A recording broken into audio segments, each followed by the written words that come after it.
Hello, good morning, नमस्कार। Career wait के YouTube channel पे आप सबका स्वागत है। बच्चे, आज मैं आपके बीच में एक नया सब्जेक्ट लेके हाजिर हूँ। जैसा कि आप बोर्ड पे देख पा रहे होंगे, इंग्लिश की आज फर्स्ट क्लास है। बच्चे, क्लास शुरू करने से पहले कुछ एक इम्पोर्टेंट बातें हैं, कुछ एक टर्म्स एंड कंडीशन है इंग्लिश शुरू करने से पहले, जो कि आपको फॉलो करनी पड़ेंगी। टर्म एंड कंडीशन क्या है बच्चे? कि इंग्लिश एक ऐसा सब्जेक्ट है जो कि पेशेंस काफ़ी मांगता है। पेशेंस इन द सेंस ये है कि शुरू में हो सकता है कि आपको इंग्लिश थोड़ी बोरिंग लगे, या थोड़ा एक मन ये करे कि इंग्लिश तो पढ़नी ही नहीं चाहिए, कुछ ऐसा आपके मन में ख्याल आए स्टार्टिंग के अंदर। पर जब आपने 5 से 6 क्लास मेरे साथ कर ली, तो आप यकीन मानो 7वीं क्लास में इतने इंटरेस्टेड हो जाओगे इंग्लिश के अंदर कि आप क्लास छोड़ोगे नहीं। आप इंग्लिश की क्लास ज़रूर सबसे पहले करोगे। और रही बात इंग्लिश, कुछ बच्चे बड़े हवा बना देते हैं इंग्लिश को। हरियाणा के बच्चे अक्सर इंग्लिश को एक बड़ा ही मुश्किल सब्जेक्ट मानते हैं, क्योंकि मदर टंग इंग्लिश नहीं रहा होता कहीं ना कहीं, जो हिंदी मीडियम के बच्चे हैं।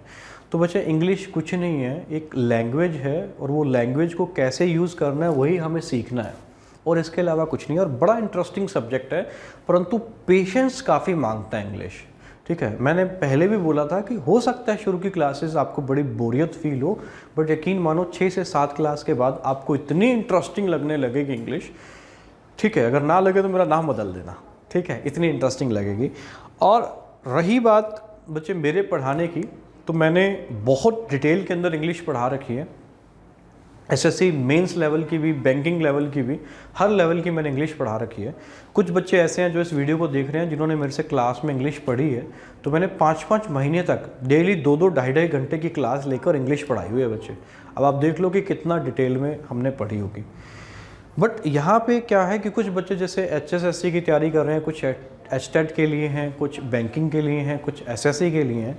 तो सबसे पहले जो मैं इंग्लिश कराऊंगा, जो मेरा प्रयास रहेगा, वो एचएसएससी और एचटेट लेवल की करेंगे हम।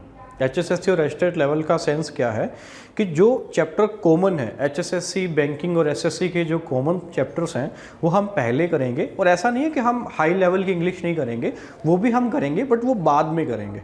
ठीक है, high level in the sense है बच्चे, जैसे नाउन से रिलेटेड क्वेश्चन एचएसएससी में भी आता है, नाउन से रिलेटेड क्वेश्चन एसएससी में भी आते हैं, बैंकिंग में भी आते हैं। तो नाउन तो हम कंप्लीट पढ़ेंगे ही। ठीक है, जैसे कुछ एक चैप्टर ऐसे हैं जो एसएससी या बैंकिंग में ही पूछे जाते हैं, एचएसएससी के अंदर नहीं आते हैं, तो उन चैप्टर्स को हम बाद में पढ़ेंगे। जैसे वर्ब से रिलेटेड एक आधा क्वेश्चन ही एचएसएससी में आता है, परंतु एसएससी में एक वर्ब चैप्टर है बच्चे, आगे हम पढ़ेंगे। तो एसएससी और बैंकिंग में वहाँ से 5 से 6 क्वेश्चन आते हैं, तो उसको हमें काफ़ी डिटेल के अंदर एसएससी लेवल का आगे पढ़ना पड़ेगा, और एक बेसिक लेवल का हमें शुरू में पढ़ना पड़ेगा। तो जो बच्चे हाई एग्ज़ाम की भी तैयारी कर रहे हैं वो भी टेंशन ना लें, हर लेवल की इंग्लिश मैंने पढ़ाई हुई है। ठीक है, और कुछ बच्चे ऐसे हैं जिन्होंने मेरे से पढ़ी है, वो वीडियो देख रहे होंगे, तो कोई टेंशन नहीं लेनी। बस आपकी तरफ से एक चीज़ चाहिए, वो है पेशेंस। पेशेंस आपको दिखाना पड़ेगा। Second, dedication. ठीक है, और थर्ड, जब भी वीडियो आ रही है उसको उसी दिन देखना, या उसके अगले दिन ज़्यादा से ज़्यादा देख लो। बट ये नहीं कि एक वीडियो जैसे आज आपको मिल रही है, अगली वीडियो कल आई और आपने वो कल नहीं देखी, वो 10 दिन बाद देखी। इंग्लिश में एक तो रेगुलरिटी बच्चे बहुत ज़रूरी है। सेकेंड थिंग क्या है कि इंग्लिश के लिए आपको पेशेंस चाहिए। शुरू में चीज़ें मैंने बोल रहा हूँ, बार बार बोल रहा हूँ चीज़ें, और इसलिए कुछ लोगों बार बार ये चीज़ें बोल रहे हैं बच्चे। पेशेंस बहुत बहुत ज़रूरी है। आज की कॉपी के अंदर आपने जहाँ पे इंग्लिश लिखा है उसके साथ में एक ए भी लिख लो, धैर्य। धैर्य बहुत ज़रूरी है इंग्लिश के अंदर। शुरू में थोड़ा सा आपका धैर्य का काफ़ी परीक्षा लेगी इंग्लिश, पर बाद में यकीन मानो बहुत इंटरेस्टिंग हो जाएगी। और इंग्लिश बच्चे इसलिए तो पढ़नी है कि पेपर में आती है, ये तो पढ़नी है, बट साथ के साथ आज का जो टाइम है, आज का जो समय है, उसके लिए इंग्लिश बहुत ज़रूरी है बच्चे, बहुत ज़्यादा। आप बड़ी से बड़ी किताबें उठा के देख लो, इंग्लिश में आती हैं बच्चे, उसका ट्रांसलेशन हिंदी में होता है। इंग्लिश आज के टाइम पे एक ऐसी भाषा बन गई है जो आपको आनी ही चाहिए। ठीक है, एक आज मेंटालिटी भी ऐसी हो गई है कि जो बंदा इंग्लिश में बात कर लेता है, इंग्लिश के 2-4 वर्ड बोल लेता है, तो लोगों के दिमाग में ये एक बात बैठ गई है कि हाँ, कि ये तो बड़ा ज्ञानी आदमी होगा। ठीक है, तो इंग्लिश बहुत ज़रूरी है। बाकी हिंदी से मेरी कोई नफरत नहीं है बच्चे, अभी मैं बोल रहा हूँ हिंदी में ही तो बोल रहा हूँ यार। ठीक है, कुछ ये सोचें कि हाँ हिंदी से मास्टर जी को पता नहीं कितनी नफरत है। बच्चे, कोई नफरत नहीं है। ठीक है, हिंदी मेरी बड़ी प्रिय भाषा है, बट टाइम की एक डिमांड ऐसी है कि इंग्लिश पे कमांड बनानी पड़ेगी। ठीक है। इंग्लिश पे कमांड बनानी पड़ेगी। अब कोई फ़ॉरेन से कोई आपका आ गया, कोई रिश्तेदार आ गया, कोई है ना, कहीं किसी से मिलने गए हो, तो जब तक आप उससे इंग्लिश में बात नहीं करोगे वो कैसे आपसे टॉक करेगा? क्योंकि इंग्लिश आज एक डिमांड ही ऐसी बन गई है कि आपको इंग्लिश सीखनी पड़ेगी। बाकी हिंदी से मेरा कोई विरोध नहीं है, मैं हिंदी का कट्टर समर्थक हूँ, बट टाइम की डिमांड ऐसी है, मांग ऐसी है कि हमें इंग्लिश पढ़नी पड़ेगी, इंग्लिश से मोह करना पड़ेगा और इसको इंटरेस्टिंग तरीके से पढ़ना पड़ेगा। और बच्चे, दुनिया भर के यूट्यूब चैनल है जिन पे इंग्लिश पढ़ा रहे हैं, यकीन मानो उन्हें प्रोनाउंसिएशन भी सही नहीं आता इंग्लिश का, और वो इंग्लिश पढ़ा रहे हैं। ठीक है, इंग्लिश का उन्हें कुछ नहीं आता, इवन मैं कहूँ अगर, तो वो भी इंग्लिश पढ़ा रहे हैं। इंग्लिश एक बड़ी इंटरेस्टिंग है। आपको बोरिंग कुछ बच्चों को अगर लगती है तो इसी वजह से लगती है क्योंकि सामने वाले ने सही से पढ़ाई नहीं, टीचर ने सही से पढ़ाई नहीं, इसलिए आपको बोरिंग लगती है। चलिए, मैं यहीं पे, बातें बहुत सारी हो गई हैं, यहीं पे छोड़ता हूँ। पेशेंस जरूर दिखाना बच्चे। शुरू करते हैं। कॉपी में हेडिंग लगा लो इंग्लिश और उसके साथ में लिखो धैर्य बनाए रखना है 5 से 6 क्लास तक। चलिए, बोर्ड के ऊपर आपके लिखे हुए हैं बच्चे, detecting error, sentence improvement, fill in the blanks. ये क्या है कि इंग्लिश के क्वेश्चन कैसे आते हैं।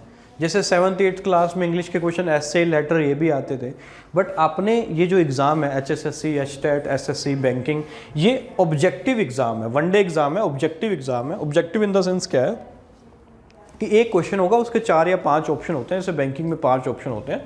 तो उन एग्जाम्स के अंदर क्या पूछा जाता है इंग्लिश का, वो यहाँ पे लिखा हुआ है कि किस टाइप के क्वेश्चन आते हैं। जैसे एक सबसे पहला लिखा हुआ है नंबर 1 पे, डिटेक्टिंग एरर। डिटेक्टिंग एरर का मतलब क्या है बच्चे कि एक सेंटेंस लिख देगा आपके सामने इंग्लिश का, और उसके ऊपर लिख देगा कि इसके अंदर एरर क्या है वो पहचानो।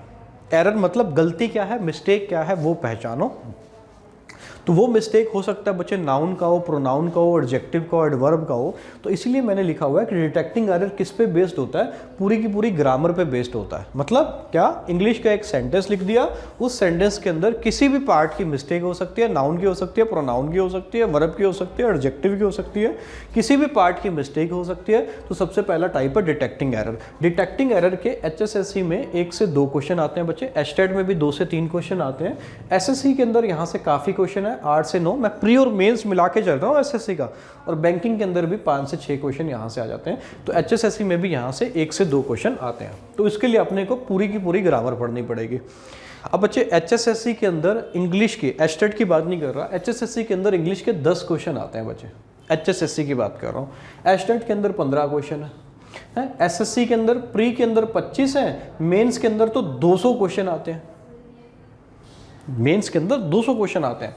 और बैंकिंग अगर मैं बात करूं तो बैंकिंग में 30 क्वेश्चन आते हैं, मेंस के अंदर भी आते हैं फिर उत्तर से। ठीक है, तो अपने को ग्रामर उतनी ही करनी है HSSC के अकॉर्डिंग जहां से क्वेश्चन मोस्टली पूछा जाता है। नहीं तो पूरी ग्रामर कराने में तो बच्चे 3 से 4 महीने लग जाएंगे मुझे। ठीक है, और कराऊंगा तो है ही, ठीक है, बट पहले वो चैप्टर करेंगे जो HSSC के लिए इंपॉर्टेंट होंगे। ठीक है, सेंटेंस इंप्रूवमेंट। सेंटेंस इंप्रूवमेंट बच्चे क्या है कि एक आपके सामने एक इंग्लिश का एक सेंटेंस लिख दिया, उसका एक पार्ट अंडरलाइन कर देगा, अंडरलाइन।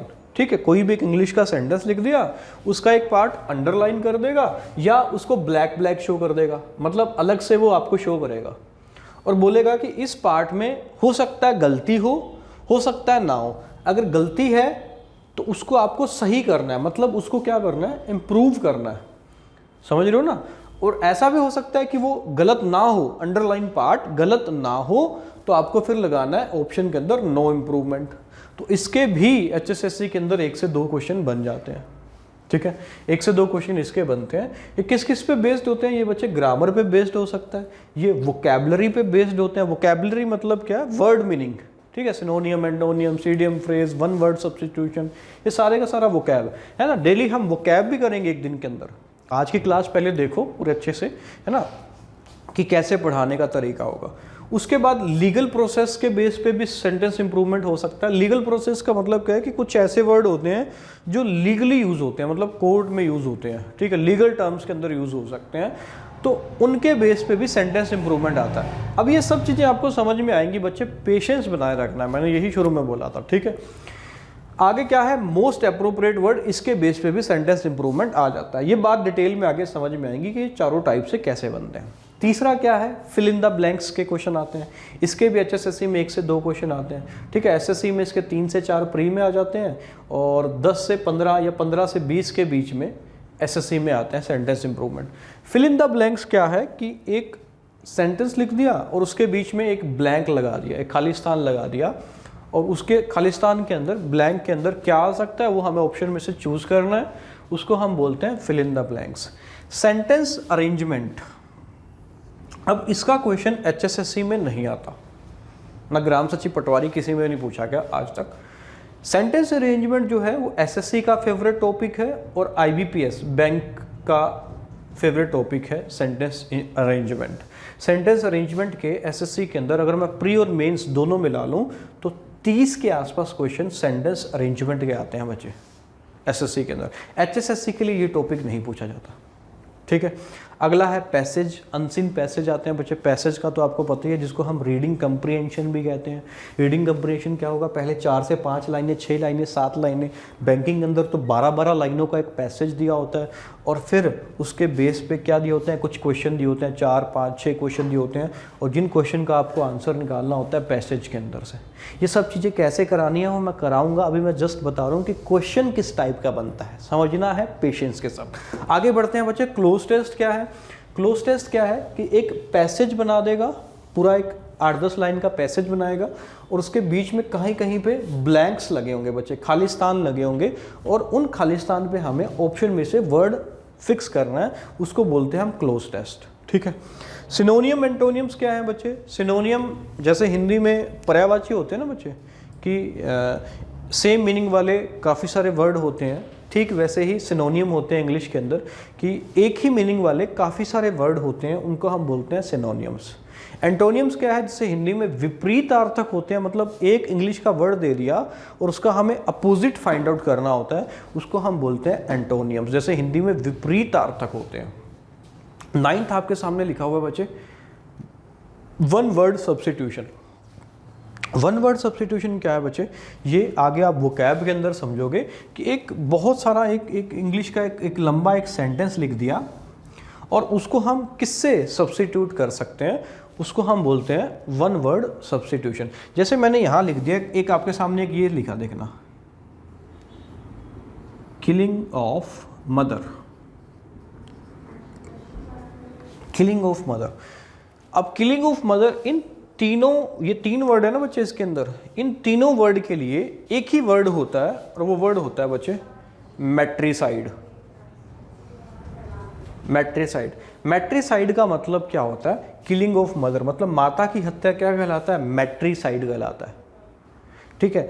तो वन वर्ड सब्स्टिट्यूशन का मतलब क्या है कि मेरे सामने ऐसे 3-4 या 5-6 लाइनों का एक है ना, एक सेंटेंस लिखा होगा और उसको मैं सब्स्टिट्यूट कर सकता हूं केवल एक वर्ड से, उसको बोलते हैं क्या? वन वर्ड सब्स्टिट्यूशन बोलते हैं, ठीक है। जैसे इडियम एंड फ्रेजेस क्या है? जैसे हिंदी में मुहावरे और लकोक्तियाँ होते हैं ना बच्चे, ठीक वैसे ही इंग्लिश के अंदर इडियम्स एंड फ्रेजेस होते हैं। जैसे हिंदी में होता है आंखों का तारा, है ना, आंखों का तारा किसको बोलते हैं? जो बहुत प्यारी चीज़ है ना, फसाद की जड़, है ना, फसाद की जड़ मतलब जिसकी वजह से लड़ाई हो रही है वो फसाद की जड़ होती है, ठीक है। वैसे इंग्लिश के अंदर मुहावरे और लकोक्तियाँ होते हैं। जैसे मैंने ये लिख दिया, अ बोन ऑफ कंटेंशन। अब बोन ऑफ कंटेंशन क्या होता है बच्चे? फसाद की जड़ या झगड़े का कारण, उसको हम बोलते हैं बोन ऑफ कंटेंशन, ठीक है। यही इडियम एंड फ्रेजेस हैं किसके अंदर? इंग्लिश के अंदर। यहाँ से भी एक आधा क्वेश्चन या 1-2 क्वेश्चन HSSC के अंदर आ जाते हैं बच्चे, ये भी आते हैं। वन वर्ड सब्स्टिट्यूशन भी 1-2 क्वेश्चन आ जाता है। सिनोनियम एंटोनियम भी एक आधा क्वेश्चन आ जाता है, 1 से 2 क्वेश्चन आते हैं बच्चे।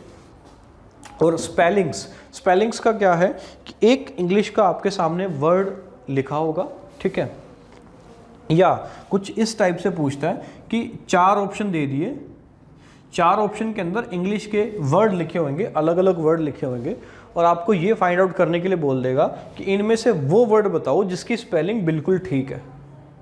या तो ऐसे पूछ लेगा या ऐसे पूछ लेता है कि इसमें से 4 वर्ड दिए, इसमें से वो वर्ड बताओ जिसकी स्पेलिंग गलत है।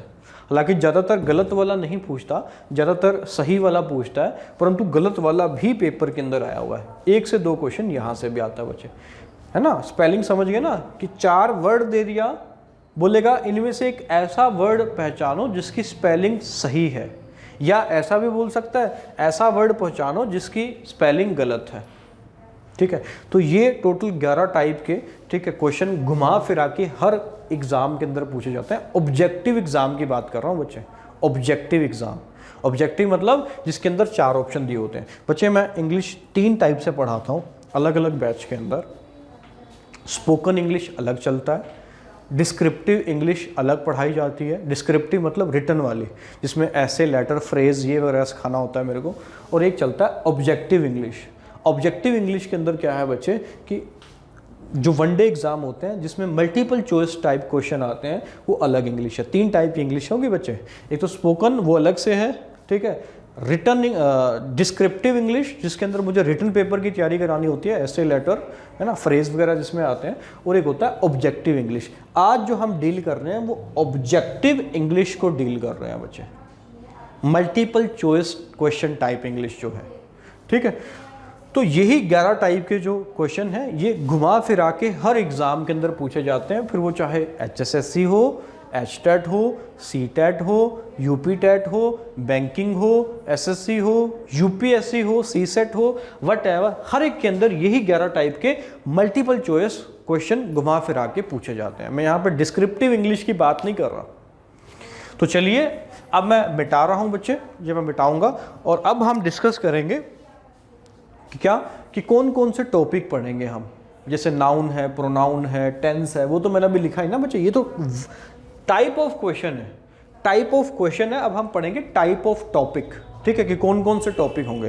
जैसे नाउन प्रोनाउन है ना, कुछ बच्चा सोच रहा होगा कि सर ने नाउन प्रोनाउन तो लिखा नहीं, नाउन प्रोनाउन के क्वेश्चन आते हैं। बच्चों नाउन प्रोनाउन के क्वेश्चन ऐसे ही बनते हैं, ठीक है। चलिए इसको मैं मिटा रहा हूँ, चलिए आगे बढ़ते हैं। चलिए तो बच्चे ये 27 टॉपिक आपके सामने लिखे हुए हैं। इनका आप स्क्रीनशॉट ले लो अभी के लिए, या नोट्स बना रहे हो तो साथ के साथ लिख लो। ये 27 टॉपिक हैं इंग्लिश के जो कंप्लीट इंग्लिश, ऑब्जेक्टिव इंग्लिश के अंदर पूछे जाते हैं। यहाँ पे HSSC, HTET या SSC की बात नहीं हो रही। पूरी इंग्लिश अगर करनी है ग्रामर बेस्ड, है ना, मल्टीपल चॉइस क्वेश्चन बेस्ड, तो ये 27 टॉपिक रहते हैं इंग्लिश के अंदर बच्चे। इंट्रोडक्शन के अंदर इंग्लिश, अभी मैं बताऊंगा कि इंग्लिश का स्ट्रक्चर क्या होता है ना, और इंग्लिश के अंदर पार्ट ऑफ स्पीच क्या है, उन सब की चर्चा होगी। बेसिक कंसेप्ट के अंदर जानेंगे हम।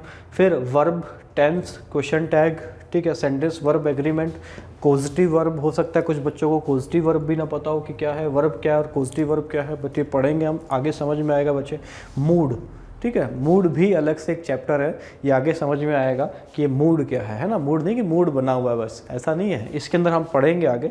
इन्वर्जन कुछ बच्चों को नहीं पता होगा अब क्या है, कि ये सब हम आगे पढ़ेंगे बच्चे। पेशेंस के साथ बने रहना, हर एक टॉपिक करवाया जाएगा, पूरी कंप्लीट इंग्लिश करवाई जाएगी। इन्फिनेटिव है, जिरंड है, पार्टिसिपल है, पैसिव वॉइस है, नरेशन है, नाउन है, प्रोनाउन है, एडजेक्टिव है, एडवर्ब है, आर्टिकल है, पैरलिज्म है, प्रेपोजिशन है, कंजक्शन है, मोडाल्स है, ठीक है, मॉडल्स, हालांकि मोडाल्स नहीं कहते इसको, मॉडल कहते हैं। Models, superfluous expression. सुपरफ्लुअस का मतलब होता है बच्चे more than required. More than required का मतलब क्या है, आवश्यकता से ज़्यादा। मतलब जैसे रिटर्न, रिटर्न का मतलब ही क्या होता है बच्चे, वापस होता है। रिटर्न के साथ हम क्या लगा देते हैं, कभी कभार बैक लगा देते हैं, रिटर्न बैक। रिटर्न के साथ बैक नहीं आता, क्योंकि रिटर्न का मतलब ही क्या है, वापस आना या वापस, ठीक है। तो ये सुपरफ्लुअस हो जाता है किसके साथ, रिटर्न के साथ क्या लगाना है ना, बैक लगाना। तो ये हम अलग से पढ़ेंगे। Spellings, proverbs and legal terms. अब ये तो पूरी की पूरी इंग्लिश है, बट सवाल ये है कि जैसा मैंने बोला कि पहले मैं HSSC और HTET की लेवल की करवाऊंगा, उसके बाद SSC और बैंकिंग लेवल की हम करेंगे। तो HSSC के अंदर आपको क्या है, ये पहले 2 टॉपिक तो पढ़ने ही पढ़ने हैं। वर्ब का एडवांस नहीं पढ़ना होता आपको, HSSC और HTET की बात कर रहा हूँ, बेसिक पढ़ना है। टेंस हम पूरी डिटेल के अंदर पढ़ेंगे, फुल डिटेल के अंदर टेंस पढ़ेंगे। क्वेश्चन टैग हम फुल डिटेल के अंदर पढ़ेंगे। HSSC और HTET में यहाँ से क्वेश्चन 1-1, 2-2 क्वेश्चन बनता है बच्चे। ये भी चैप्टर हम फुल डिटेल के अंदर पढ़ेंगे। सब्जेक्ट, वर्ब, एग्रीमेंट, ठीक है बच्चे। Positive verb, mood, inversion, infinitive, gerund, participle, ये HSSC के लिए ज़रूरत नहीं है। इसका सिर्फ इतना ज्ञान आपको होना चाहिए कि पॉजिटिव वर्ब क्या होती है। ठीक है। इन्वर्जन तो चलो छोड़ दो, इन्फिनिटिव क्या होता है, जीरंड क्या होता है, सिर्फ इतना ही पढ़ना है। ज़्यादा डिटेल में एचएसएससी और एस्टेट के लिए हमें infinitive, gerund, inversion, mood, causative verb और पार्टिसिपल पढ़ने की जरूरत कतई नहीं है। पैसिव वॉइस और नरेशन ये बैंकिंग में नहीं आते बच्चे, बिल्कुल भी। एक क्वेश्चन भी नहीं पूछा जाएगा पैसिव वॉइस और नरेशन से, फालतू की चीज़ें हैं बैंकिंग के लिए। परंतु एचएसएससी के लिए यहाँ से 1-2 क्वेश्चन बनता भी है और नहीं भी बनता है, ठीक है। नरेशन से भी सेम, एचएसएससी के लिए 1-2 क्वेश्चन बनता भी है, नहीं भी बनता है। एसएससी में पैसिव वॉइस और नरेशन के कम से कम बच्चे 70 क्वेश्चन के आसपास पूछे जाते हैं, अगर मैं प्री और मेंस को मिला दूं तो, ठीक है। बट एचएसएससी और एचटेट के लिए ये हमें टॉपिक दोनों पढ़ने हैं, पैसिव वॉइस और नरेशन। आ भी सकता है क्वेश्चन, नहीं भी आ सकता, और मान के चलेंगे हम आएगा, ठीक है। नाउन हमें पढ़ना है एचएसएससी के लिए, उतना डिटेल में नहीं पढ़ना, पर पढ़ना है, ज्ञान होना चाहिए नाउन का। प्रोनाउन का भी हल्का सा ज्ञान होना चाहिए, एडजेक्टिव का भी ज्ञान होना चाहिए, एडवर्ब का भी ज्ञान होना चाहिए। आर्टिकल हम फुली डिटेल में पढ़ेंगे। प्रेपोजिशन से 1-2 क्वेश्चन बनता है तो इसको भी हम डिटेल के अंदर पढ़ेंगे, एचएसएससी और एचटेट के लिए। बच्चे एसएससी के लिए कंप्लीट ग्रामर है, बैंकिंग के लिए कुछ 1-2 टॉपिक यहाँ से छोड़ दो, ठीक है। और ग्रामर उतनी डिटेल के अंदर बैंकिंग में हमें नहीं पढ़नी होती। बैंकिंग के अंदर जो टॉपिक ज़्यादातर आते हैं वो आते हैं सेंटेंस अरेंजमेंट बच्चे, पैसेज और क्लोज टेस्ट। 80-90% बैंकिंग का जो पेपर है वो इन्हीं टॉपिक से बना हुआ होता है, ठीक है। ग्रामर पे इतना फोकस नहीं किया जाता बैंकिंग के अंदर, है ना। पैरलिज्म ये हमें नहीं पढ़ना एचएसएससी और एचटेट के लिए, ठीक है। प्रेपोजिशन पढ़ना है हमें अच्छे से, कंजक्शन काफ़ी डिटेल से हम पढ़ेंगे, मॉडल भी हम पढ़ेंगे और सुपरफ्लुअस एक्सप्रेशन भी पढ़ेंगे, स्पेलिंग भी आता है। तो बच्चे मैं अपने आप करवाता जाऊंगा सब कुछ, आप बड़े इत्मीनान से समझो। हर एक टॉपिक जो कि एचएसएससी और एचटेट के लिए ज़रूरी है वो पहले करवाएंगे, और जितना डिटेल में करना चाहिए उतना डिटेल में हम करवाएंगे। बाद में एसएससी और बैंकिंग के लिए उसी टॉपिक को एडवांस लेवल तक चलाया जाएगा, ठीक है। तो ये आशा करता हूँ आपने नोट कर लिए होंगे या स्क्रीनशॉट ले लिया होगा। मैं इधर खड़ा हो जाता हूँ, आप एक बार इसका स्क्रीनशॉट ले लें या इसको नोट कर लें। चलिए बच्चे, आशा करता हूँ ये आपने नोट कर लिया होगा, स्क्रीनशॉट ले लिया होगा। इसको मैं मिटा रहा हूँ।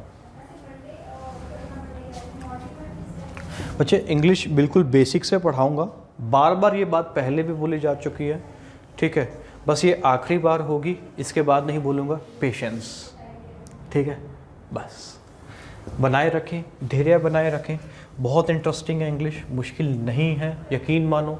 5 से 6 क्लास मुझे झेल लो, 7वीं क्लास में तुमसे रहा नहीं जाएगा इंग्लिश की क्लास के बिना। इतनी इंटरेस्टिंग मैं बना दूंगा तुम्हारे लिए इंग्लिश, प्रॉमिस है। चलिए बच्चे, जैसा कि पता है इंग्लिश भी एक अपने आप में एक लैंग्वेज है जिसके अंदर टोटल कितने लेटर्स हैं? 26 लेटर्स हैं। लेटर्स क्या हैं अभी? लेटर्स जैसे ABCDEF, ए से लेकर के Z तक टोटल कितने लेटर हैं? 26 लेटर हैं। इन 26 के 26 लेटर को बोला जाता है, इंग्लिश के बोला जाता है, यहाँ लिख रहा हूँ बच्चे, इसके नीचे यहीं पे देखना, इंग्लिश अल्फ़ाबेट। 26 के 26 लेटर के कलेक्शन को बोला जाता है इंग्लिश अल्फ़ाबेट। अब यहाँ पे बच्चे अल्फ़ाबेट्स मत लगा देना, सबसे पहली गलती तो यही है। बच्चे आपने यहाँ इंग्लिश रटाई नहीं जाएगी, रूल रट लो जी ना, इंग्लिश समझाई जाएगी, रटवाई नहीं जाएगी, ठीक है। जैसे कुछ टीचर्स करा ना, ये रट लो, ये रट लो, अपने यहाँ ये नहीं, ये ऐसा है तो ऐसा क्यों है, ठीक है। इंग्लिश अल्फ़ाबेट है ना, अल्फ़ाबेट्स नहीं होता, क्योंकि अगर आपने इंग्लिश अल्फ़ाबेट लिखा ना, इसका मतलब ही क्या है कि आप कितने की बात कर रहे हो? 26 के 26 लेटर्स की बात कर रहे हो। अब एक बच्चे ने मेरे से क्लास में पढ़ाते हुए क्वेश्चन पूछा था कि अगर सिंगल ए है सर, इसको क्या कहेंगे? इसको बच्चे लेटर्स नहीं कहेंगे, इसको कहेंगे हम लेटर। अगर ये बड़े वाला ऐसे लिखा हुआ है तो इसको बोलेंगे हम कैपिटल लेटर। अगर ये ऐसे वाला लिखा हुआ है, ये वाला, तो इसको हम बोलेंगे स्मॉल लेटर। आपने स्मॉल ABCD और कैपिटल ABCD पढ़ी होगी बच्चे, ठीक है। अगर सिंगल ABCD है फिर तो होगा लेटर, सिंगल है। अगर अकेला है, एक से ज़्यादा है, मतलब 2 हैं या 2 से ज़्यादा हैं, तो फिर हम बोलेंगे, क्या बोलेंगे? लेटर्स बोलेंगे, लेटर्स, ठीक है। तब हम लेटर्स बोलेंगे। और अगर 26 के 26 लेटर्स हैं तो इसको हम बोलेंगे इंग्लिश अल्फ़ाबेट। जैसे हिंदी वर्णमाला होती है वैसे अंग्रेजी वर्णमाला होती है, जिसमें कितने अक्षर होते हैं बच्चे? 26 लेटर्स होते हैं, ठीक है। चलिए आगे बढ़ते हैं। तो 26 लेटर्स हैं, ठीक है, और इसको हम बोलते हैं 26 के 26 लेटर्स को क्या बोलते हैं? English alphabet. अल्फ़ाबेट्स मत कर देना, ठीक है। आगे 26 लेटर्स के अंदर 21 जो हैं वो हैं आपके कॉन्सोनेंट बच्चे, कॉन्सोनेंट, और 5 क्या हैं आपके? वोवल्स हैं, वोवल्स, है ना। कॉन्सोनेंट्स 21 कॉन्सोनेंट्स हैं और 5 क्या हैं बच्चे? वोवल्स हैं। वोवल कौन से हैं? जैसे आपके सबको पता होगा, ए, आई, ई, ओ, यू, और बाकी जो बच गया वो क्या है? कॉन्सोनेंट है। अब बच्चे इंग्लिश के अंदर कॉन्सोनेंट और वोवल क्यों बनाए गए हैं ना? इन वोवल का इंग्लिश के अंदर यूज़ क्या है? जब मैं क्लास के अंदर ये क्वेश्चन पूछता था तो ये अब मुझे आप बता तो नहीं पाएंगे कि वोवल क्या है, तो बच्चे यही जवाब देते थे कि इसका यूज़ तो एक ही है। हाँ, यूज़ उसका एक ही है, बिल्कुल सही बात है कि इनके साथ आर्टिकल क्या आता है? एन आता है।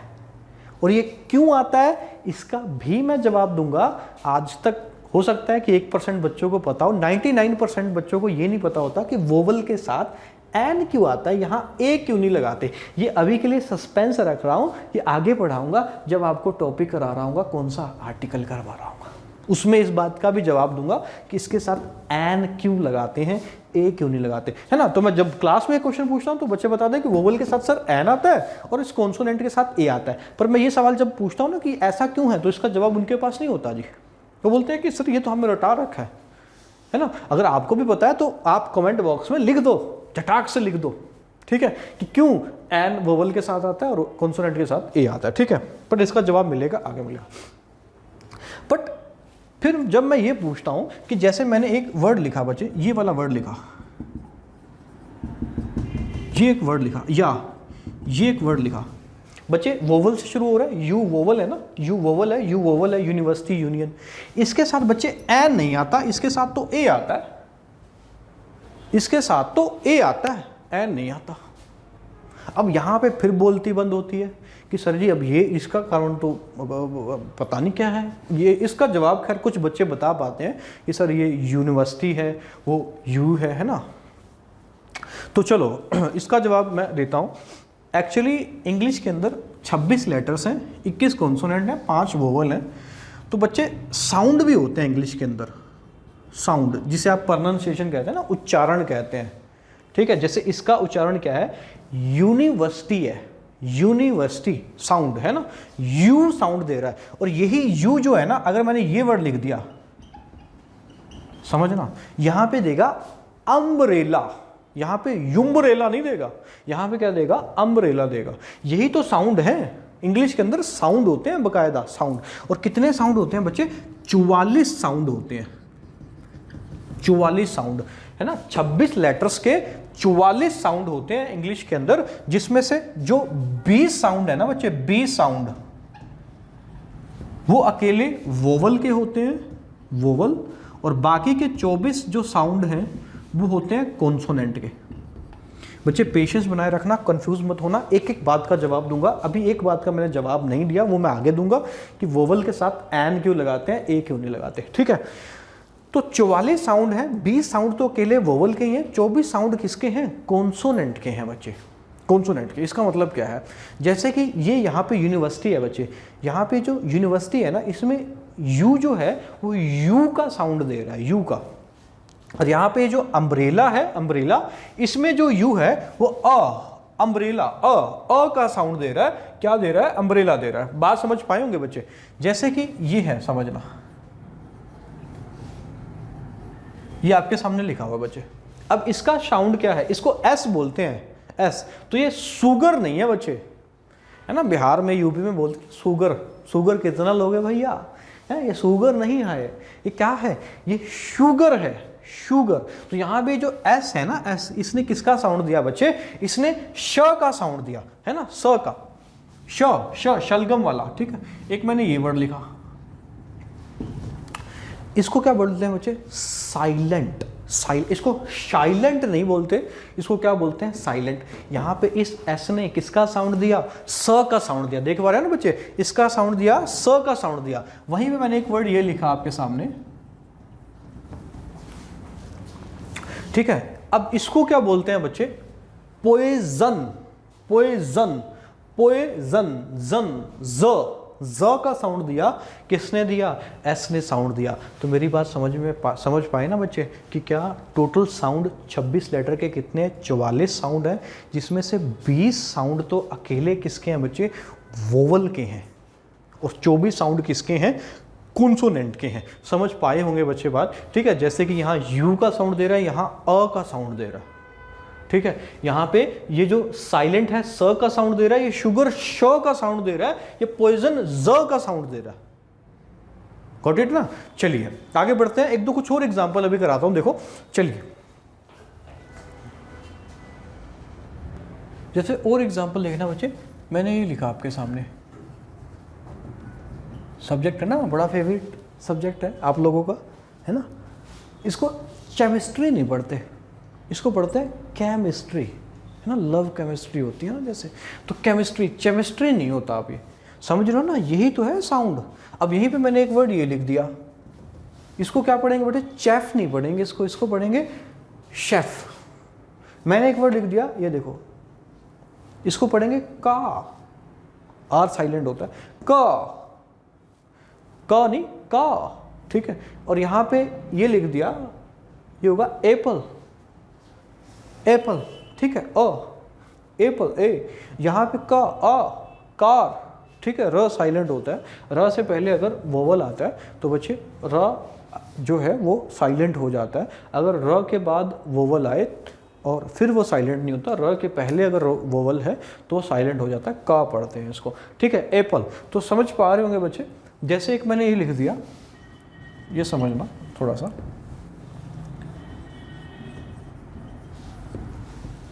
अब इसको हरियाणा वाले कैसे पढ़ते हैं ना, सन इन लॉ या सन इन ला, ठीक है। इसका जो सही प्रचारण होता है बच्चे, वो होता है सन इन लॉ, ला ये वाला होता है। जबकि ज़्यादातर मैंने देखा क्लास के अंदर इसको बोलते हैं सन इन लॉ। ये सन इन लॉ नहीं है, सन इन ला होता है, brother in law, daughter in law, ठीक है। लॉ नहीं होता ये, है ना। अब समझना, जैसे कि एक ये वर्ड लिखा हुआ है आपके सामने, है ना। अब टंग जिनका होता है ना, मदर टंग हरियाणवी होता है, उसको पढ़ते हैं एगोनी। ये एगोनी नहीं होता बच्चे, ये एगनी होता है, एगनी। समझ पा रहे हो ना, यही साउंड है। जब हम आर्टिकल पढ़ेंगे तो इस पर और ज़्यादा प्रकाश डालूंगा। अभी के लिए इतना ही मैंने क्या सिखाया, इतनी सी बात सिखाई बच्चे। यहाँ एक बात समझना, कुछ बच्चों को ये भी लग सकता है कि बड़े इतना बेसिक चीज़ें बता रहे हैं बच्चे। यहाँ हर लेवल का बच्चा है मेरे पास। यहाँ वो भी है जो ऐसे बच्चे भी हैं कुछ जो 6th क्लास से जिनकी ग्रामर इंग्लिश शुरू हुई है, ऐसे बच्चे भी हैं कि जिनकी इंग्लिश ही 6th क्लास से शुरू हुई है। जो गांव गराज के जो प्राइवेट स्कूल सरकारी स्कूल है वहाँ पे 6th क्लास से शुरू होती थी, ठीक है। ऐसे से बच्चे, इवन मेरी भी जो इंग्लिश है बच्चे, वो मैं इंग्लिश मीडियम से नहीं हूँ, 6th क्लास से ही मेरी इंग्लिश शुरू हुई है। अब देखो मैं आपको इंग्लिश पढ़ा रहा हूँ, ठीक है। तो बात को समझो, हर लेवल का बच्चा है, तो बिल्कुल बेसिक से शुरू कर रहा हूँ भाई। जिनको लग रहा है ना कि बड़ा बेसिक चल रहा है, वो 2 मल्टीप्लाई पे देख लो बच्चे। स्पीड इंक्रीज का ऑप्शन होता है यूट्यूब के अंदर, भागते हुए दिखेंगे आपको, उस पर देख लो। बट मुझे हर लेवल के बच्चे को पढ़ाना है, तो मैं बिल्कुल बेसिक से लेके चल रहा हूँ। क्या सिखाया कि इंग्लिश के अंदर 26 लेटर्स हैं। अगर एक अकेला है तो उसको लेटर बोलेंगे, लेटर्स नहीं बोलेंगे, ठीक है।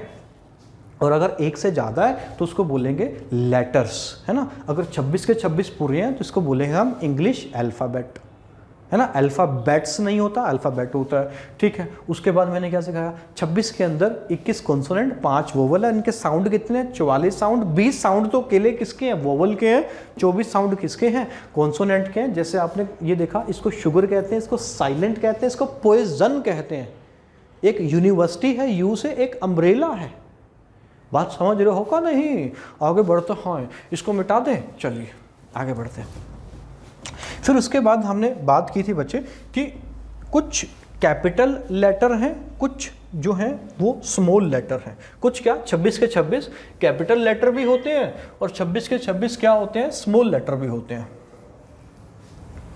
अब स्मॉल और कैपिटल लेटर ये तो हमने सीख लिया, पर क्या आपने इस बात पे विचार किया कि स्मॉल लेटर और कैपिटल लेटर का यूज क्या है? क्यों हमने कैपिटल लेटर भी रखे हुए हैं इंग्लिश में, क्यों हमने स्मॉल लेटर भी रखे हुए हैं? भाई कुछ तो कारण होगा ना, जिसलिए इंग्लिश के अंदर एक कैपिटल लेटर ए का ये वाला रखा गया है और स्मॉल लेटर ए का ये वाला रखा गया। समझ लो ना, बी के लिए ये वाला रखा गया और बी के लिए ये भी रखा गया। कुछ तो कारण होगा कि मेरे पास कैपिटल लेटर भी है, मेरे पास स्मॉल लेटर भी है। अगर तुम्हें पता है तो कमेंट बॉक्स में चाप दो, फटाफट अभी कर दो बच्चे। चलिए अब इसका रीज़न क्या है ये मैं बताता हूँ, समझना। कैपिटल लेटर क्या है बच्चे, ये आपने देखा होगा A B C। अब सारे तो नहीं लिखूंगा मेरे भाई, Z तक ये होते हैं तुम्हारे कैपिटल लेटर, ठीक है। स्मॉल लेटर क्या होते हैं बच्चे, ये वाले।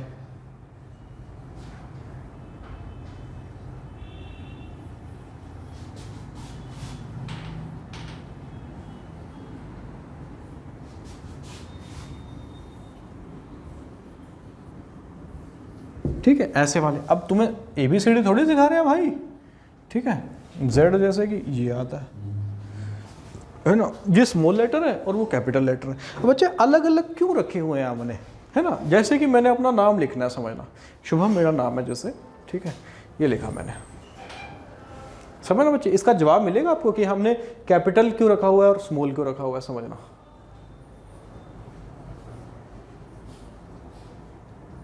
ये मैंने अपना नाम लिख दिया बच्चे, ठीक है। अब यही अगर मैं कैपिटल लेटर में लिखता हूं तो समझना, यू है, ये मैंने कैपिटल लेटर में लिख दिया। क्या तुम अंतर पहचान पाए जब मैंने स्मॉल में लिखा और जब मैंने कैपिटल में लिखा? तो अंतर क्या है, कुछ समझे? 3 सेकंड का वक्त देता हूं बच्चे, सोचो क्या अंतर है इन दोनों को लिखने में। दोनों का मतलब तो वही है, मेरा नाम लिखा हुआ, बस डेट्स इट। फर्क क्या है दोनों में? हाँ चलिए मैं ही बताता हूँ। फ़र्क बच्चे ये है, यहाँ के अंदर ना पहला लेटर तो बड़ा है, बाकी सब आपस में क्या है देखो मिले हुए हैं, गैप ना है इनके अंदर। अब लिखने में तो हम ऐसे भी लिख देते हैं, ठीक है, बट ये सही इंग्लिश नहीं होती रिटर्न। सही रिटर्न इंग्लिश यही है।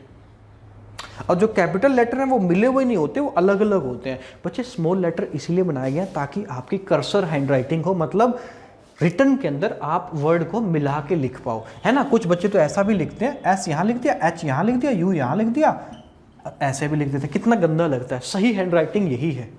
स्मॉल लेटर क्या है, आपको स्मॉल लेटर की ना हर एक पूंछ दिख रही होगी बच्चे, ये देखो, सी डी के अंदर एक छोटी सी पूंछ, ई एफ जी के अंदर भी है, एच के अंदर भी है, आई के अंदर भी है, जे के अंदर भी है बच्चे, एच के अंदर भी है ना। एच तो चलो आई गया, है ना।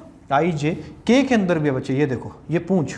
ये किस लिए होती है कि ताकि इनसे एक और लेटर जोड़ा जा सके, ठीक है। ये यूज है किसका, स्मॉल लेटर्स का और कैपिटल लेटर्स का। क्या कि कैपिटल लेटर आपस में जॉइंड नहीं होते, मिलते नहीं है। जो स्मॉल लेटर हैं वो आपस में मिल रहे हैं बच्चे, देखो ये मिले हुए थे।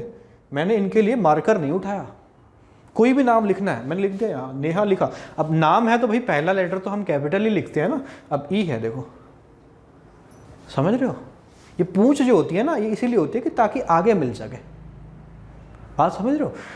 तो यही यूज़ है किसका, कैपिटल लेटर का और स्मॉल लेटर का। तो आपको एक इंटरेस्टिंग जानकारी मिली होगी, आशा करता हूँ। कुछ को लोगों को बकवास है भाई, अपना अपना एक वो होता है, दिमाग होता है, ठीक है। जिसको ज्ञान लेना ना भाई, वो पत्थर से भी ले लेता है, अपने छोटे से भी ले लेता है। जिसको ज्ञान नहीं लेना, यहाँ पर मैं आचार्य चाणक्य भी खड़ा कर दूँ, उसको ज्ञान नहीं लेना, उसको गलतियाँ ही निकालनी होती है, ठीक है। तो एक परसेप्शन होता है हर एक का अपना। अब वो तुम देख लो तुम्हारा कैसा है भाई।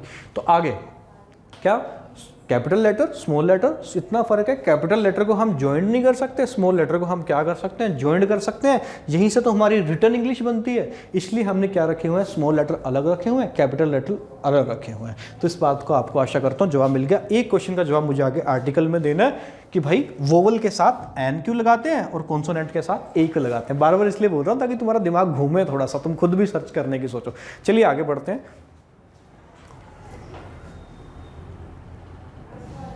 चलिए अब बच्चे आगे हमें अब पढ़ना है कि इंग्लिश लैंग्वेज का एक स्ट्रक्चर होता है।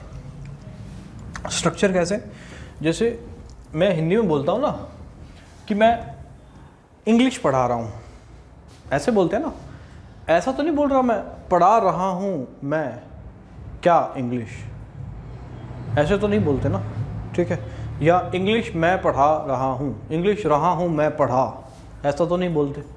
एक हिंदी के अंदर एक स्ट्रक्चर होता है कि मैं इंग्लिश पढ़ा रहा हूँ, मैं खाना खा रहा हूँ, मैं सो रहा हूँ। कुछ हिंदी के अंदर ये स्ट्रक्चर होता है ना बच्चे, मैं खाना खा रहा हूँ, मैं पढ़ा रहा हूँ, मैं इंग्लिश पढ़ा रहा हूँ, मैं सो रहा हूँ, मैं खेल रहा हूँ, ऐसा तो नहीं खेल रहा हूँ मैं, ऐसा बोलते हैं हम।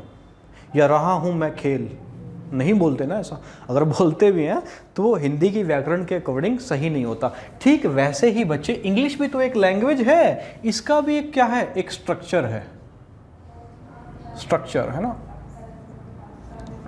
अब यही स्ट्रक्चर तो हमें एक बेसिक सा स्ट्रक्चर जो इंग्लिश का है वो हमें स्टडी करना है कि क्या होता है। जैसे कि मैं इंग्लिश पढ़ाता हूँ, हिंदी में हम ये लिखते हैं, तो इंग्लिश के अंदर मैं क्या लिखूँगा, आई टीच इंग्लिश, समझ पाए।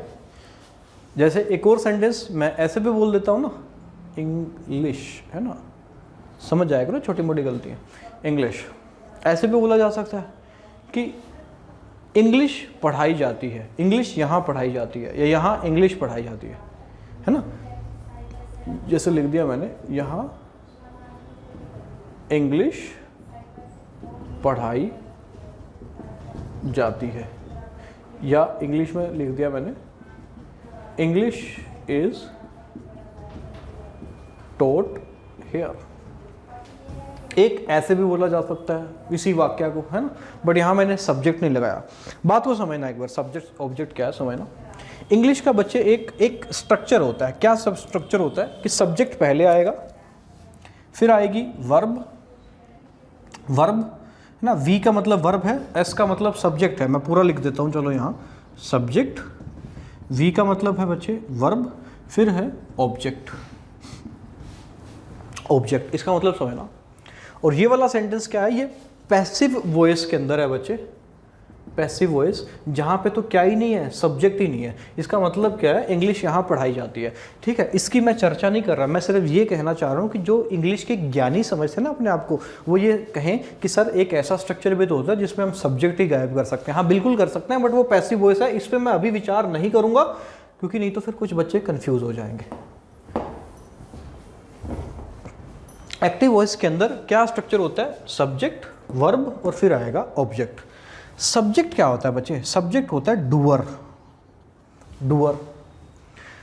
ऑब्जेक्ट और डूअर किसका होता है, इस वर्ब का, इस एक्शन का डूअर होता है, कौन होता है, सब्जेक्ट। और इस एक्शन का रिसीवर, रिसीवर होता है, क्या होता है, ऑब्जेक्ट होता है। मतलब बात समझना,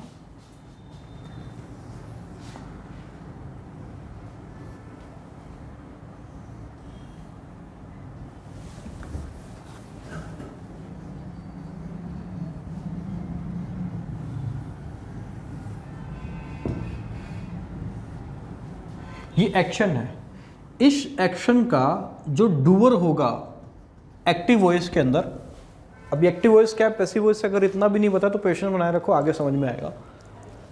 डूअर जो है वो ये है, तो इसको हम बोलेंगे सब्जेक्ट, और इस एक्शन का रिसीवर जो है इसको हम बोलेंगे, क्या बोलेंगे, ऑब्जेक्ट। अब ये कुछ बोलेंगे कि सर ये डूअर रिसीवर का ये फंडा समझ में नहीं आया, दिमाग कंफ्यूज हो गया जी क्या है। अब समझना, टीच क्या है, पढ़ाना एक काम है ना भाई, एक्शन ही तो है, एक काम है, अभी मैं पढ़ा रहा हूँ तो काम ही तो कर रहा हूँ, ऐसा थोड़ी है कि मेरा एनर्जी नहीं लग रही है ना, थक रहे हैं हम अभी, ठीक है, काम कर रहे हैं। तो टीच, टीच का डूअर, डूअर कौन है, मैं पहले आया, सब्जेक्ट पहले आया, और मैंने टीच क्या किया, किस पे काम किया, ये जो टीच काम किया ये किस पे किया, इसका रिसीवर कौन है, इस काम का रिसीवर कौन है, इंग्लिश। तो ये क्या है बच्चा, ये है ऑब्जेक्ट। ज़्यादा डिटेल में आगे पढ़ाऊंगा, सिर्फ इतना याद रखो, जो काम को कर रहा है वो भाई डूअर है, और वो क्या कहलाएगा, सब्जेक्ट कहलाएगा। पैसिव वॉइस की बात मैं यहाँ पे नहीं कर रहा, आगे बताऊंगा वो भी, ठीक है, डिटेल के अंदर, टेंशन ना लेने का। इंग्लिश क्या है भाई, इस एक्शन का रिसीवर है। रिसीवर का मतलब क्या है भाई, ये रिसीव कर रहा है, ये टीच का काम, मैं जो पढ़ाने का काम कर रहा हूँ ये किस पे कर रहा हूँ भाई, क्या पढ़ा रहा हूँ मैं, क्या पढ़ा रहा हूँ? जैसे ही मैंने बोला आई टीच, मैंने इतना सा वाक्य बोल दिया, आई टीच, मैं पढ़ाता। आप बोलेंगे क्या पढ़ाते तो हो भाई, क्या कर रहे हो, बकवास थोड़ी कर रहे हो, पढ़ा रहे हो तो टीच, क्या पढ़ाते हो? इससे मैंने एक क्वेश्चन पूछा व्हाट का, तो मुझे जवाब मिला मैं इंग्लिश पढ़ा रहा हूं, तो यही तो क्या है, ऑब्जेक्ट। सिंपली डूअर होता है सब्जेक्ट। वर्ब से आपने 2 सवाल पूछने हैं बच्चे, व्हाट, हुम। ज्यादा डिटेल में हम वर्ब चैप्टर में पढ़ेंगे, अभी के लिए सिर्फ इतना पढ़ो। वर्ब से 2 सवाल पूछने हैं, व्हाट और हुम। जो भी जवाब मिलेगा, अगर इनका जवाब आपको मिल गया तो वही आपका क्या हो जाएगा, ऑब्जेक्ट। जैसे मैंने यहां लिखा था आई टीच, आई टीच। आप पूछोगे सर क्या पढ़ाते हो, तो हम बोलेंगे भाई इंग्लिश पढ़ाते हैं। तो इंग्लिश पढ़ाते हैं तो व्हाट का जवाब मिलेगा ना, व्हाट का जवाब मिलेगा तो ये क्या हो जाएगा, ऑब्जेक्ट हो जाएगा। जैसे कुछ और सेंटेंस देखना, मैंने ये सेंटेंस लिखा यहां पे, बॉयज प्ले क्रिकेट, लड़के खेलते हैं, मैंने ये लिख दिया बॉयज प्ले। आप बोलेंगे सर क्या खेलते हैं ये, व्हाट?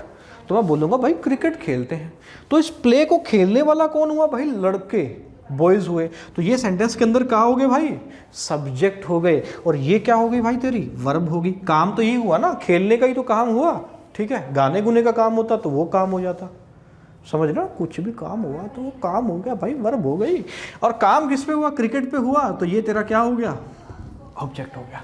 क्रिकेट क्या हो गया, ऑब्जेक्ट हो गया। क्योंकि आपने प्ले से क्वेश्चन पूछा, भाई क्या खेला, आपने बोला क्रिकेट खेला, क्रिकेट हो गया, क्या हो गया, ऑब्जेक्ट हो गया। जैसे कुछ और क्वेश्चन, कुछ और एग्जांपल समझना, तो स्ट्रक्चर समझ में आया ना बच्चे, सब्जेक्ट वर्ब प्लस ऑब्जेक्ट। ये एक बेसिक सा स्ट्रक्चर मैंने बताया, बिल्कुल बेसिक स्ट्रक्चर। कुछ और एग्जाम्पल मैं आपके सामने लिखता हूं, जैसे देखना, जैसे कि स्टूडेंट्स रीड बुक्स, ठीक है, स्टूडेंट्स रीड बुक्स। और देखना जैसे कि girls read stories, girls reads stories. और देखो, the driver stopped the train. ठीक है, कितने भी बना लो यार, 50 बना लो, 100 बना लो, बात समझना, मेरे को सिर्फ एक ही फंडा समझाना है। और वो फंडा क्या है कि सब्जेक्ट, वर्ब और ऑब्जेक्ट। ठीक है, क्या स्टूडेंट रीड, आप पूछोगे सर व्हाट, भाई लड़के पढ़ते हैं, लड़के तो क्या पता क्या क्या पढ़ते हैं, तो क्या पढ़ते हैं, लड़के किताबें पढ़ते हैं। स्टूडेंट्स रीड बुक्स, ठीक है। आगे लिखा गर्ल्स रीड व्हाट, पूछोगे ना भाई गर्ल्स रीड व्हाट, स्टोरीज, ठीक है। द ड्राइवर स्टॉप्ड, ड्राइवर रोक दिया, भाई क्या रोक दिया, बोलेंगे ट्रेन रोक दिया। तो ट्रेन यहां पे क्या हो गया भाई, ऑब्जेक्ट। यहां पे स्टोरीज क्या हो गया, ऑब्जेक्ट। बुक्स क्या हो गया, ऑब्जेक्ट। स्टूडेंट्स क्या हो गए, डूअर, डूअर होंगे तो क्या होंगे एक्टिव वॉइस में, सब्जेक्ट। गर्ल्स क्या होगी, सब्जेक्ट। ड्राइवर क्या हो गया, सब्जेक्ट। रीड स्टॉप्ड क्या हो गई तेरी, वर्ब हो गई। तो आशा करता हूं इंग्लिश का एक बेसिक स्ट्रक्चर तुम्हारी बुद्धि में गया होगा, दिमाग में समझ में आया होगा कि क्या होता है सब्जेक्ट, वर्ब, ऑब्जेक्ट। एक बेसिक स्ट्रक्चर की बात किया बच्चे, कॉम्प्लिकेटेड तो हजारों स्ट्रक्चर होते हैं, अभी उन हजारों की भी बात करेंगे, बट ये शुरुआत है, अभी तो बस शुरुआत है। ठीक है, आगे देखो क्या होता है, इसको मिटा रहा हूं। चलिए,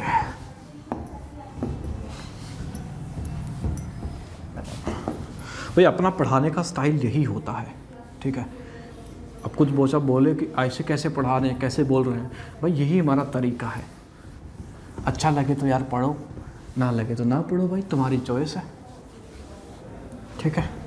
चलिए बच्चे, पार्ट ऑफ स्पीच होते हैं कुछ, समझ लेते हैं। आपने पढ़ोगे पार्ट ऑफ स्पीच की संख्या 8। मैं इतनी देर ये मार्कर बदल लेता हूँ, इसमें इंक थोड़ा सा कम है, आपको थोड़ा सा कम काला नजर आ रहा होगा, ज़्यादा काला दिखाते हैं। अभी देखो पार्ट ऑफ स्पीच आपने पढ़े होंगे 8, बट ये यकीन मानो मैं इसको 9 भी कह सकता हूँ, 9th। अभी देखो कैसे, पार्ट ऑफ स्पीच में सबसे पहला बचे नाउन। अभी पार्ट ऑफ स्पीच का मतलब क्या है ये भी समझना, अभी समझाऊंगा, सारा पेशेंस रखो। पार्ट ऑफ स्पीच का मतलब क्या है समझना, नाउन। फिर आपने पढ़ा होगा बच्चे, अब ये काला काला दिख रहा होगा तुम्हें, ठीक है। नाउन, प्रोनाउन, तीसरे पे हम ले लेते हैं जो भी किसी भी सेंटेंस के अंदर बादशाह होता है, बादशाह, एक ही बादशाह होता है हर सेंटेंस के अंदर, वो है वर्ब, ठीक है, बादशाह है ना, वर्ब। फोर्थ है बच्चे, ये तुम्हारे सामने क्या लिखा हुआ है जरा बोल के बताना, यही बोल रहे होंगे ना, एडजेक्टिव।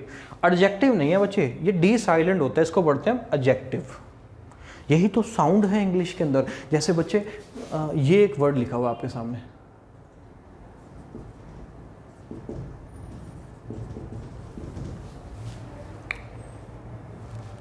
अब इस वर्ड को तुम क्या पढ़ते हो? 1 सेकंड का वर्ड टाइम देता हूं, सोचना क्या पढ़ते हो। चलो, तो इसको कुछ बच्चे बोलते हैं प्रोनाउंसिएशन। बच्चे प्रोनाउंसिएशन नहीं, इसको हम बोलते हैं प्रोनंसिएशन। ये प्रोनाउंसिएशन नहीं है। ठीक वैसे ये एडजेक्टिव नहीं है, ये एडजेक्टिव है। ये प्रोनाउंसिएशन नहीं, प्रोनंसिएशन है, प्रोनंसिएशन। आगे बढ़ते हैं, एडजेक्टिव नहीं बोलेंगे, एडजेक्टिव बोलेंगे, ठीक है। आगे एडवर्ब, प्रेपोजिशन, 7th लिख रहा हूं बच्चे यहां पे, कंजक्शन, इंटरजेक्शन।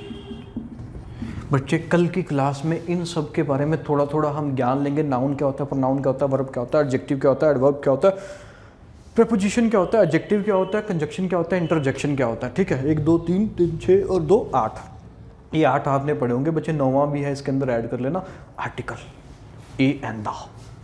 आर्टिकल 3 होते हैं, पर टाइप 2 के होते हैं। एक डेफिनेट आर्टिकल होता है, एक इनडेफिनेट आर्टिकल होता है। जब आर्टिकल पढ़ाऊंगा तो ज़्यादा डिटेल में पढ़ाऊंगा। ये है पार्ट ऑफ स्पीच। अब कुछ बच्चा मेरे से ये क्लास में क्वेश्चन पूछता है, बच्चे यही तो एक्सपीरियंस का फ़ायदा है कि 4 साढ़े 4 साल का जो मेरा एक्सपीरियंस है, मुझे ये भी पता चल जाता है कि तुम्हारे दिमाग में डाउट क्या आ रहे होंगे। ठीक है, उन पे मैं विचार कर लेता हूँ खुद से ही, क्योंकि वो बच्चा मेरे से सवाल पूछ रहा होता है क्लास के अंदर। तो ये पार्ट ऑफ स्पीच, एक बच्चे ने सवाल पूछा कि सर इस पार्ट ऑफ स्पीच का यूज़ क्या है। भाई जैसे मैंने एक सेंटेंस लिखा, समझना,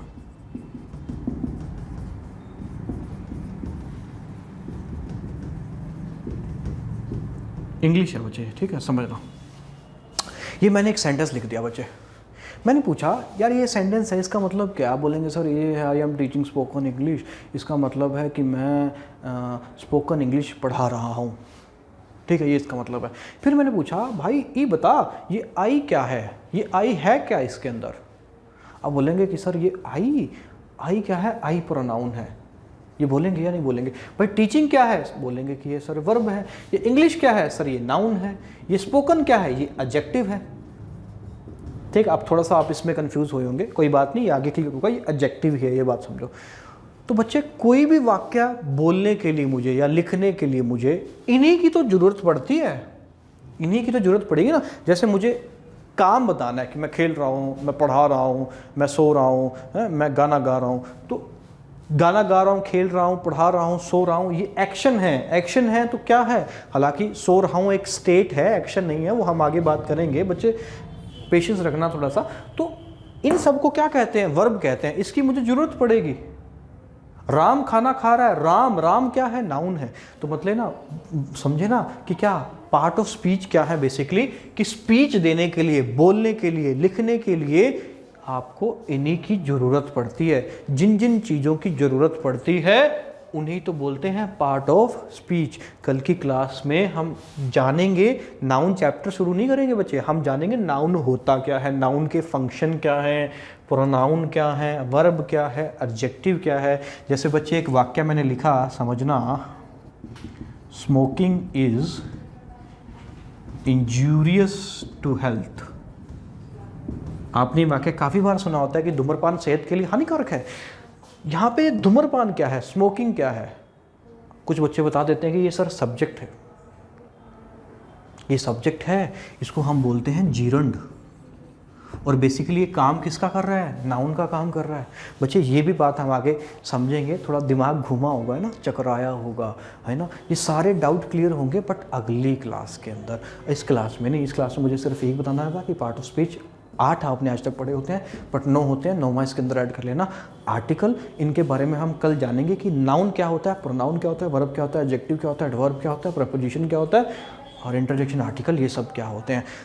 अब हम बाकी के 15 मिनट क्या पढ़ेंगे बच्चे, वोकैबलरी। जैसा कि मैंने शुरू में बताया था कि वोकैब कराऊंगा या नहीं बताया था, तो अब बता रहा हूँ कि डेली वोकैब भी कराऊंगा। 10 से 15 मिनट वोकैब होगी, 15 या 20 मिनट, जिसमें हम डेली 5 से 7 वर्ड, 8 वर्ड या 10 वर्ड किया करेंगे। तो इसको मैं मिटा रहा हूँ। कल हम पढ़ेंगे यहीं से पार्ट ऑफ स्पीच में नाउन क्या है, प्रोनाउन क्या है और आगे ये क्या है। चलिए वोकैब शुरू कर रहा हूँ। इसका आपने स्क्रीनशॉट या नोट कर लिया होगा या कर लेना, मिटा रहा हूँ बच्चे। चलिए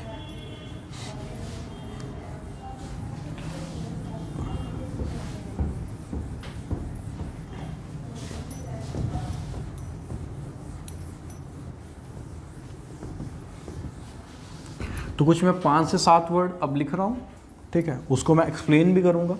रटवाएंगे नहीं बच्चे, रट्टा नहीं मरवाएंगे, ठीक है। एक अलग ही तरीके से वोकैब होगी और कम से कम 8 से 9 हज़ार वर्ड मैं वोकैबलरी कराऊंगा आपको शुरू से लेकर एंड तक, ठीक है। तो पढ़ेंगे मेरे साथ, ठीक है। चलिए तो वोकैब, अभी कुछ वर्ड लिखूंगा, देखो कुछ ही सेकंड में आपके सामने लिख दूंगा, देखना। चलिए बच्चे 4 वर्ड आपके सामने लिखे हुए हैं वोकैबलरी के। इसमें हम idiom, phrase, one word substitution, सिनोनियम, एंटोनियम्स, word meaning सब करेंगे। फ्रेज, प्रोवर्ब सब करेंगे बच्चे, ज़रूरी हैं। एसएससी बैंकिंग में तो सिनोनियम, एंटोनियम्स बैंकिंग में तो 2-3 आ जाते हैं, एसएससी में तो काफ़ी यूज़ है इनका, और एचएसएससी में भी 1-2 क्वेश्चन वोकैबलरी से आते ही आते हैं। इवन जो बच्चे सेंटेंस इम्प्रूवमेंट जो आपका एक सेक्शन है उसके अंदर भी वोकैब का यूज़ होता है। वोकैब मैं ऐसे नहीं रटवाऊंगा नहीं बच्चे। बर्ली का मतलब बलवान हो गया, ठीक है। अमेजन का मतलब बलशाली महिला हो गया। हम यहाँ पे वोकैबलरी समझाएंगे। कैसे समझाएंगे वो अब हम देखेंगे। रूट से करेंगे, ठीक है, और कुछ लिंक करके करेंगे, वो सब हम करेंगे। तो पेशेंस रखना थोड़ा सा और देखते जाना। तो इसका स्क्रीनशॉट ले लो या नोट्स बना रहे हो तो साथ के साथ लिख लो। जैसे कि पहला वर्ड है बच्चे बर्ली। बर्ली क्या है, आपके सामने ADJ लिखा हुआ है, मतलब ये पार्ट ऑफ स्पीच के अंदर कैसा वर्ड है, एडजेक्टिव है। ऑब्जेक्टिव क्या है वो ज़्यादा हम डिटेल के अंदर आगे जानेंगे, अभी के लिए होल्ड ऑन। बर्ली का मतलब क्या है, बर्ली का मतलब है बच्चे बलवान, स्ट्रॉन्ग एंड हैवीली बिल्ट, ठीक है। बेसिकली जो बर्ली वर्ड है ना बच्चे, ये मैन के लिए यूज़ होता है, वुमेन के लिए यूज़ नहीं होता। बर्ली किसको बोलेंगे, एक ऐसा आदमी जो हट्टा खट्टा है, बहुत तगड़ा है, बड़ा ही, ठीक है, बॉडी बिल्डर है, उसको हम बोलते हैं बर्ली। बर्ली है तो इसको एडजेक्टिव है, ठीक है। इसके साथ मुझे नाउन का यूज़ करना पड़ेगा, ठीक है। इन बातों को इग्नोर कर देना जो नहीं समझ में आ रही, जो समझ में आ रही वही समझो कि बर्ली आदमी के लिए यूज़ होता है, वुमेन के लिए यूज़ नहीं होगा। अगर हट्टा खट्टा आदमी है ना, अच्छा बलशाली आदमी है, तो उसको हम बर्ली मैन बोलते हैं, बर्ली मैन, बर्ली मैन, ठीक है। जैसे एक ऐसा योद्धा जो हट्टा खट्टा है, मजबूत है, उसको हम बोलेंगे बर्ली वॉरियर, वॉरियर, ठीक है। हट्टा कट्टा बलशाली योद्धा, उसको हम बोलेंगे बर्ली वॉरियर, है ना। जैसे एग्जाम्पल में लिखा हुआ है, a burly delivery man brought the furniture, मतलब एक हट्टा खट्टा और एक मजबूत डिलीवरी मैन क्या लेकर के आया, फर्नीचर लेकर के आया, ठीक है। तो अब आप बोलोगे कि सर अगर हट्टी कट्टी महिला है तो क्या उसके लिए कोई वर्ड नहीं है? उसके लिए भी है, उसको बोलते हैं अमेजॉन। अब कुछ बच्चे जब मैं क्लास में पढ़ा रहा होता हूँ वो बोलते हैं सर अमेजोन तो वो शॉपिंग वाला साइट है जहाँ से हम घड़ी घुड़ी और ये चीज़ें मंगवाते हैं।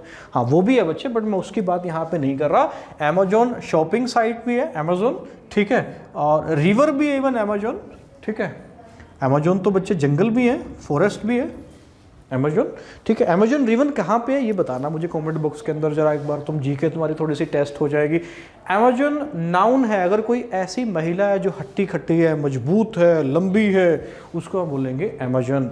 अब ये एडजेक्टिव नहीं है, ये बच्चे नाउन है, इसके साथ वुमेन मत लगा देना। अमेजोन अगर किसी महिला को कह रहे हो ना, मतलब वो कैसी महिला, बलशाली महिला, मजबूत है, big strong warrior like women, उसको हम बोलते हैं अमेजोन। अगर कोई आदमी हट्टा कट्टा है तो उसको क्या बोलोगे, बर्ली मैन लगाना जरूरी है क्योंकि ये एडजेक्टिव है। अगर कोई हट्टी खट्टी महिला देख ली तो उसको क्या बोलोगे, अमेजॉन, ठीक है। आगे फीमेल मत लगाना। नेक्स्ट है बच्चे नाइव। इसको नेव नहीं पढ़ते, अब ये चीज़ याद रखना, इसको पढ़ते हैं बच्चे, क्या पढ़ते हैं, नाइव पढ़ते हैं। नाइव, नाइव, नाइव का मतलब होता है अनुभवहीन, इनएक्सपीरियंस्ड, ये मतलब होता है किसका, नाइव का। नाइव को कैसे याद रखता हूँ मैं, इसका मतलब इनएक्सपीरियंस्ड है या अनुभवहीन है, मैं ऐसे याद रखता हूँ बच्चे, नाइव मतलब नए नए आए हो, नाइव मतलब नए नए आए हो मार्केट में, तो अभी क्या हो फिर, अनुभवहीन हो, मतलब कैसे हो, इनएक्सपीरियंस्ड हो, कैसे हो, इनएक्सपीरियंस्ड हो, मतलब कैसे हो, नाइव हो। एक और वर्ड भी हम बना लेते हैं इसका, सिनोनियम, सिनोनियम, इसको भी हम नाइव, अनुभवहीन या इनएक्सपीरियंस्ड कहते हैं।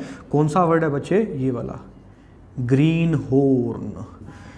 हॉर्न मतलब होता है सींग, गाय भैंस के जो सींग होते हैं ना, तुम्हारे भी होंगे एक आधे, है ना, तो उनको हम बोलते हैं ग्रीन हॉर्न बोलते हैं।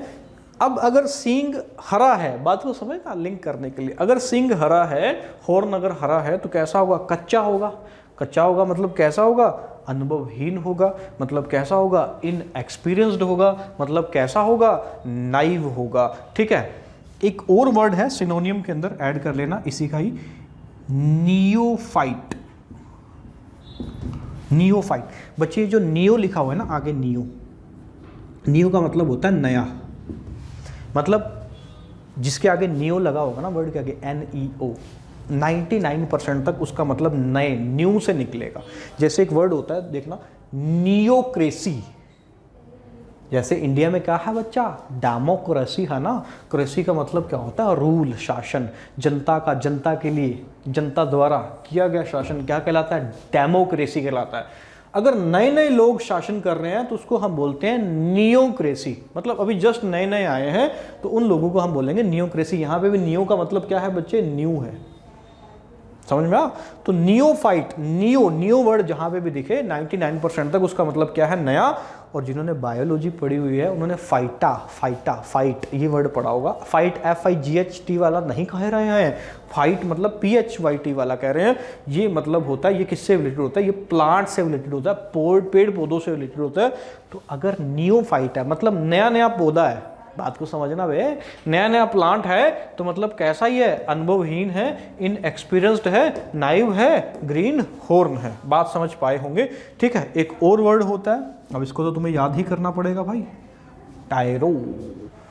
ठीक है, इन सब का देखो कितने हो गए, 1 2 3 4 5, इन सब का मतलब क्या है, अनुभवहीन, नया नया जो अभी मार्केट में आया है।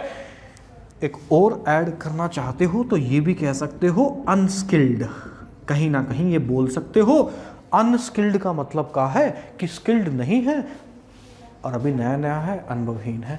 ये सब का मतलब क्या है, अनुभवहीन। कितने वर्ड हो गए देखो, सिनोनियम हो गए कितने सारे, देखना 1 2 3 4 5 6 के 6 वर्ड का मतलब क्या है, अनुभवहीन, नया नया मार्केट के अंदर उतरा है। ठीक है बच्चे, इसी का अपोजिट, इस थर्ड वर्ड का अपोजिट, इसके आगे क्रॉस लगा रहा हूँ। क्रॉस का मतलब ये गलत नहीं है, जहाँ पे भी मैं आगे वोकैबुलरी कराते हुए ये क्रॉस लगा दूंगा ना, उसका मतलब ई ही समझ लेना कि वो उसका क्या होगा, एंटोनियम होगा। सीजन्ड, सीजन्ड का मतलब क्या है, अनुभवी, वो अनुभवहीन है, ये अनुभवी है, जिसे हम वहाँ इनएक्सपीरियंस्ड कह रहे थे, यहाँ क्या कह रहे हैं, एक्सपीरियंस्ड कह रहे हैं। ये दोनों इसके क्या है, एंटोनियम है, अपोजिट है, विपरीतार्थक है। यही तो हम बात कर रहे थे शुरू में, एंटोनियम्स, याद होगा। तो सीजन्ड अनुभवी या एक्सपीरियंस्ड ये होता है। सीजन्ड कैसे याद रखते हो, जैसे बोलते हैं ना घर पे, पिताजी बोल देते हैं कभी कभार कि मैंने बड़े सीजन देखे हैं, बड़े सावण देखे हैं मैंने, बड़े सावण है ना हरियाणवी में जैसे कहते हैं ना, बड़े सावण देखे हैं मैंने, बड़े सावण देखे हैं, मतलब मैं अनुभवी हूँ। ठीक है, मतलब काफ़ी सारी चीज़ों का मुझे ज्ञान है। जैसे अटल बिहारी वाजपेयी जी से ना बड़े सम्मानीय प्रधानमंत्री रहे हैं हमारे, पूर्व प्रधानमंत्री।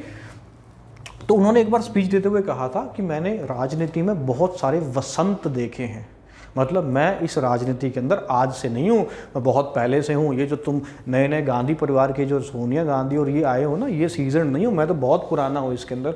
तो सीजन का मतलब क्या है बच्चे, अनुभवी या एक्सपीरियंस वर्ड भी इसके लिए आप यूज कर सकते हो। और भी बहुत सारे वर्ड हैं, वो भी मैं लिखवा देता हूँ। जैसे यहाँ पे बच्चे आपने अनस्किल्ड मैंने लिखवाया था आपको, यहाँ पे कर लेना, क्या लिखोगे, अरे बोल दो, स्किल्ड लिख लोगे, स्किल्ड। ठीक है, और वर्ड देखना, ये इसका मतलब अनुभवी है, ठीक है। अब ये सारे इसके एंटोनियम होंगे। यहाँ पे एक और वर्ड लिख दो, प्रोफिशिएंट। अब प्रोफिशिएंट वर्ड का मतलब अनुभवी है, ये मैं कैसे याद रखता हूँ, इसमें ना प्रोफी आ रहा है, देखो प्रोफी, कुछ ऐसे लिंक करके भी हमें याद करना होगा बच्चे। प्रोफी मतलब मैं प्रोफेसर से लिंक कर लेता हूँ, प्रोफी प्रोफेसर। प्रोफेसर लोग कैसे होते हैं, अनुभवी होते हैं, तभी तो प्रोफेसर बने हैं। तो प्रोफिशिएंट, सीजनड, स्किल्ड, एक्सपीरियंस्ड, और कर लो एफिशिएंट कर लो। एफिशिएंट, ये तो आसान वर्ड है ना बच्चे, ये तो याद ही होगा तुम्हें। एफिशिएंट का मतलब भी क्या है, अनुभवी है, निपुण है। और कर लो पास्ट मास्टर। अच्छा एक चीज याद रखना बच्चे, ग्रीन हॉर्न, ये मैंने अलग अलग लिखा है, याद आ गया मुझे, ये मिस्टेक है, ये इकट्ठा वर्ड होता है बच्चे, ऐसे कर लेना इसको, my mistake, sorry for that. Past master, एक तो मास्टर होता है ना, मास्टर मतलब किसी भी चीज़ का, कला का मास्टर। और कोई अगर मास्टर से भी पास्ट निकल जाए, मतलब आगे निकल जाए, तो वो मास्टर का भी क्या हो गया, पास्ट मास्टर हो गया। मतलब बात को समझना बच्चे, इसका भी मतलब क्या है, अनुभवी ही है, एक्सपीरियंस्ड ही है, सीजनड ही है, ठीक है। और जैसे कि एक वर्ड है एड्रोइट। एड्रोइट, एड्रोइट का मतलब भी क्या है, अनुभवी, experience, seasoned, skilled, proficient, efficient, past master. Adroit को मैं कैसे याद रखता हूँ ना, याद समझ, एंड्रॉइड को लिंक कर लो एंड्रॉइड से। बच्चे पहले नोकिया चल रहा था जावा पे, ठीक है, एंड्रॉइड आया, नोकिया को ताला लग गया था। क्यों लग गया था, क्योंकि एंड्रॉइड क्या था, एड्रॉइड था, है ना। एंड्रॉइड एड्रॉइड था, एंड्रॉइड एड्रॉइड था, क्योंकि एंड्रॉइड कैसा था, ज़्यादा स्किल्ड था, भाई ज़्यादा फीचर्स दे रहा था, ज़्यादा अच्छी टेक्नोलॉजी थी, नोकिया को ताला लगा दिया। तो एंड्रॉइड, पास्ट मास्टर, ये लिंक करने के लिए बताया था बच्चे। एंड्रॉइड, एंड्रॉइड फोन यूज कर रहे हो ना, एंड्रॉइड 10 पे चलता है तुम्हारा फोन, राइट। तो एंड्रॉइड। एक और वर्ड देख लो, जैसे कि डेक्स्ट्रस। डेक्स्ट्रस, एक चीज याद रखना बच्चे, जिस भी वर्ड के लास्ट में दिख रहा है ना तुम्हें, ये जिस भी वर्ड के लास्ट में OUS आ जाए, वो आपका इंग्लिश के अंदर 99% तक एडजेक्टिव होता है, जिसको हम हिंदी में कहते हैं विशेषण। एडवर्ब होता है बच्चे क्रिया विशेषण, एडजेक्टिव होता है विशेषण। डेक्स्ट्रस का मतलब भी क्या है, अनुभवी, ठीक है। डेक्स्ट्रस, अनुभवी को कहते हैं डेक्स्ट्रस कहते हैं। याद रखना, दो वर्ड होते हैं, एक होता है डेक्स्टर, एक होता है सिनिस्टर। और एड्रॉइड भी, एड्रॉइड, ये जो दोनों वर्ड हैं बच्चे, ये रूट माने जाते हैं, किसके रूट माने जाते हैं, राइट हैंड के। ये जो सिनिस्टर है, ये रूट माना जाता है लेफ्ट हैंड का। इनका इससे लेना देना नहीं है, बात समझना, लेफ्ट हैंड का। तो सिनिस्टर का मतलब क्या होता है ना, अशुभ होता है बच्चे, अशुभ। इवन एक हॉलीवुड की मूवी भी है सिनिस्टर, है ना, वो हॉरर मूवी है, सिनिस्टर नाम के है, दो या 3 पार्ट हैं शायद, ठीक है, 1-2 तो हमने भी देखा है। तो सिनिस्टर जो है ये लेफ्ट हैंड का रूट होता है, इसका मतलब होता है बुरा, इवल, बुराई, भूत प्रेत, उनके लिए यूज किया जाता है सिनिस्टर, ठीक है। ये लेफ्ट हैंड का रूट है बच्चे। लेफ्ट हैंड से जैसे हम बोलते हैं ना, प्रसाद वगैरह नहीं लेना चाहिए, अशुभ होता है, अशुभ का सूचक है सिनिस्टर, लेफ्ट हैंड। डेक्स्टर और एड्रॉइड किसका सूचक है, राइट हैंड का सूचक है, ठीक है। तो सीजन समझ गए ना बच्चे, अनुभवी, experience, skilled, proficient, efficient, past master, Android, dextrous. एक और वर्ड ऐड करना चाहते हो तो वो भी ऐड कर लो, कोई दिक्कत नहीं है। वेटरन, वेटरन भी क्या है, अनुभवी। अमिताभ बच्चन बोलते हैं ना कि कैसे एक्टर है, अनुभवी हैं, वेटरन है, अपनी कला की क्या है, कला के अंदर महारत हासिल है। तो ये सारे वर्ड जो यहाँ पे लिखे हुए हैं, ये इन वर्ड्स के जो इधर लिखे हुए हैं 3 नंबर के अंदर क्या है, एंटोनियम है। नाइव का क्या है, inexperience, green horn, neophyte, टायरो, unskilled, ये सारे इसके सिनोनियम्स। और इन सबके एंटोनियम्स क्या, seasoned, experience, skilled, proficient, efficient, past master, Android, dextrous, ठीक है। डेक्स्टर और एड्रॉइड रूट है, मैंने पहले ही बता दिया आपको, राइट हैंड का। और किसी भी वर्ड के लास्ट में 99% तक याद रखना OUS लगा हुआ है, तो उसको पार्ट ऑफ स्पीच में क्या नाम देंगे बच्चे, एडजेक्टिव नाम देंगे। जैसे कि एक वर्ड होता है, आपने देखा होगा, एम्बीडेक्स्ट्रस। एम्बीडेक्स्ट्रस, एम्बीडेक्स्ट्रस का मतलब क्या है बच्चे, आपने 3 इडियट मूवी देखी होगी, वो भाई साहब दोनों हाथों से लिख लेते थे। मतलब जो दोनों हाथों से निपुण है ना, उसको हम बोल देते हैं एम्बीडेक्स्ट्रस। वो जो वायरस था ना, दोनों हाथों से लिख देता था, उसको एम्बीडेक्स्ट्रस बोलते हैं, 3 इडियट मूवी वाला। एम्बी डेक्स्ट्रस, इसको मैं बिठाऊंगा, फिर से 3-4 वर्ड लिखूंगा, आप इसका या तो स्क्रीनशॉट ले लें, मैं इधर हो गया ये देखो, या इसको नोट कर लो, अभी कुछ सेकंड के अंदर आपके सामने लिख दूंगा बाकी के वर्ड्स। चलिए आगे बढ़ते हैं। चलिए तो बच्चे ये कुछ वर्ड आपके सामने लिखे हुए हैं, इनका स्क्रीनशॉट ले लो या इनको नोट कर लो आप पहले। तो अभी तक मैंने आपको 4 वर्ड उनके काफ़ी सारे सिनोनिम एंटोनियम्स करा दिए थे। अच्छा, नाइव का ना एक चीज़ ऐड कर लेना बच्चे, नाइव वर्ड के अंदर, नाइव जिसका मतलब मैंने बताया था अनुभवहीन होता है, वहाँ पे एक वर्ड और ऐड कर लेना, नोविस। बहुत अच्छा वर्ड है, ये भी पूछा गया, नोविस।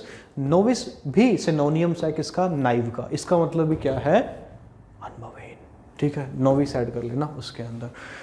3 वर्ड आपके सामने लिखे हुए हैं, इसको मैं मिटा देता हूँ यहाँ से। जिसका वर्ड है जो कि आपके हैं इंजीनियस, इंजीनियस और इंडिजिनस। इसका मतलब तो आपको पता ही होगा, इंडिजिनस, ये काफ़ी न्यूज़ में रहता है, पेपर में रहता है, न्यूज़पेपर में आता रहता है। तीनों के लास्ट में बच्चे OUS है, देख पा रहे हो कि नहीं? अरे देख पा रहे हो? हाँ तो बोल दो यार।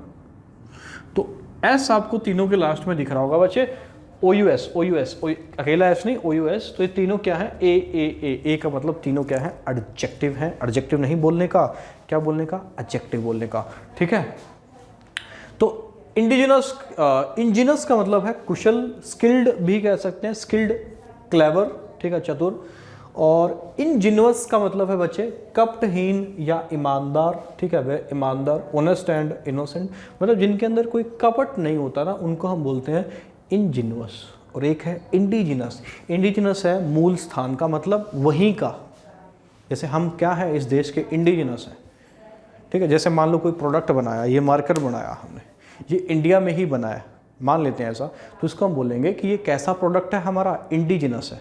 आईफोन है ना बच्चे, USA का है एप्पल आईफोन, तो उसको हम इंडिजिनस नहीं बोल सकते। बात समझ लो। तीनों वर्ड को बच्चे याद करने के लिए एक वर्ड बना लो, जीनियस। ठीक है, जीनियस। तो जीनियस से इसको कैसे याद रखेंगे? तीनों वर्ड को मैं कैसे याद रखता हूँ, बात को समझना। जीनियस से इनको कैसे याद रखना है भाई? जो जीनियस लोग होते हैं ना, जीनियस, जैसे अल्बर्ट आइंस्टीन जैसे लोग जो होते हैं, वो क्या होते हैं? इनजीनियस होते हैं, इनजीनियस। ठीक है, या इंजीनियस होते हैं। कैसे होते हैं? इंजीनियस होते हैं। जीनियस की स्पेलिंग बच्चे ये नहीं है, जीनियस की स्पेलिंग ये होती है। ठीक है, जीनियस, बात को समझना। चलिए, तो जो जीनियस लोग होते हैं ना, तो जो जीनियस लोग होते हैं, अल्बर्ट आइंस्टीन जैसे, है ना, ये स्पेलिंग देख लेना मुझे, जीनियस, GNIUS, और ये है GNIOUS। पहले मैंने गलत लिखी थी, जीनियस ये होता है, जीनियस बोलते हैं, जीनियस है, ये बुद्धिमान है। तो जो अल्बर्ट आइंस्टीन जैसे जो लोग होते हैं, वो कैसे होते हैं? इंजीनियस होते हैं, मतलब कुशल होते हैं, स्किल्ड होते हैं। कैसे होते हैं? क्लेवर होते हैं, चतुर होते हैं। ठीक है, उनके पास कैसे आइडिया होते हैं? क्लेवर आइडिया होते हैं। जो जीनियस लोग होते हैं, हालांकि ये जीनियस नहीं लिखा हुआ बच्चे, देखना इसकी स्पेलिंग अलग है, ये है इंजीनियस। ठीक है, ये जीनियस है, ये इंजीनियस है ना। तो जो जीनियस लोग होंगे अल्बर्ट आइंस्टीन जैसे, वो कैसे होंगे? इंजीनियस होंगे। ठीक है, और उनका नेचर कैसा होगा? इंजीनियस होगा। इंजीनियस मतलब उनमें कपट नहीं होगा, बड़े सीधे साधे से होंगे। ठीक है, बड़े सिंपल होंगे। और कैसे होंगे? ईमानदार लोग होंगे। जैसे ग्राहम बेल सुना होगा ना बच्चे, जिन्होंने टेलीफोन का आविष्कार किया था, टेलीफोन का, ग्राहम बेल सुना होगा बच्चे, ग्राहम बेल साइंटिस्ट का नाम, टेलीफोन का आविष्कार किया था। और ये टेलीग्राम पे भी यही काम कर रहे थे। टेलीग्राम, ये टेलीग्राम आज वाला नहीं जो तुम टेलीग्राम फ़ोन में यूज़ करते हो, टेलीग्राम जो तार के थ्रू वो मैसेज आता था। ठीक है, बैटल ऑफ सारागढ़ी में आपने टेलीग्राम का बखूबी यूज़ देखा होगा, मूवी अक्षय कुमार की बैटल ऑफ सारागढ़ी। तो टेलीग्राम और टेलीफोन का आविष्कार तो हम यही बोलते हैं कि ग्राहम बेल ने किया था। और ये टेलीग्राम पे भी काम कर रहे थे उस टाइम पे ग्राहम बेल। पर इनके कुछ शिष्य थे, उन्होंने, इनके जो कलीग थे, उन्होंने इनका आइडिया चुरा लिया था और टेलीग्राम का, है ना, आविष्कार इनके नाम पे नहीं हुआ, उनके शिष्यों के नाम पे हो गया। कमेंट बॉक्स में मुझे बताना लिख के कि किसने किया था टेलीग्राम का आविष्कार, जो कि अभी पीछे बच्चे बंद भी हो चुका है, 2013 के अंदर बंद हुआ। बच्चे टेलीग्राम 1850 में आया था और 2013 में इंडिया में बंद हो गया, 163 साल बाद। इंडिया में 1850 में आया था बच्चे, कोलकाता से डायमंड हार्बर पर लाइन बिछाई गई थी, एक प्रयोग किया गया था। 1850 में टेलीग्राम आया था, 2013 में 163 साल बाद ये बंद हो चुका है, रात के 9 बजे 14 जुलाई को। तो बात समझना, 13 जुलाई को।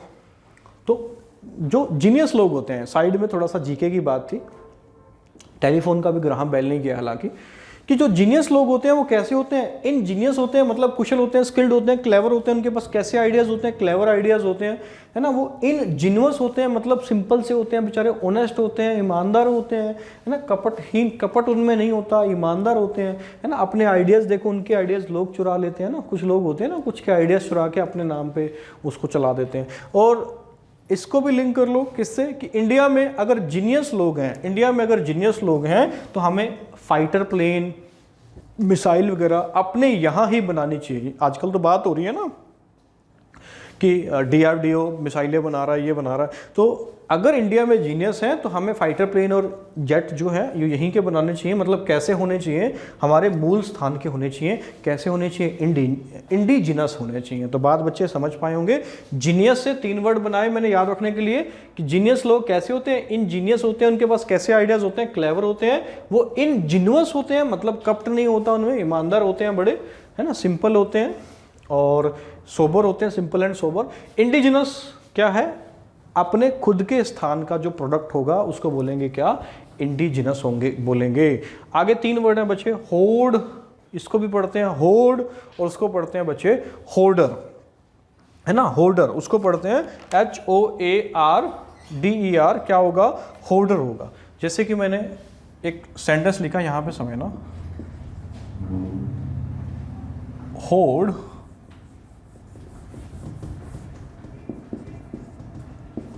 of traders hoard sugar, hoard of traders hoard sugar। अब समझना, जो बच्चे होर्ड है ना, होर्ड ये झुंड होता है, ग्रुप होता है, लोगों का झुंड, उसको हम बोलते हैं होर्ड। जैसे जानवरों का जो झुंड होता है उसको हम, गाय भैंसों का जो झुंड होता है उसको हम बोलते हैं, क्या बोलते हैं बच्चे, कैटल बोलते हैं, कैटल पता होगा, है ना। तो वैसे ही लोगों का जो झुंड है, ग्रुप जो है, उसको हम बोलते हैं होर्ड। और HOARD है ना, ये नाउन भी है, ये वर्ब भी है।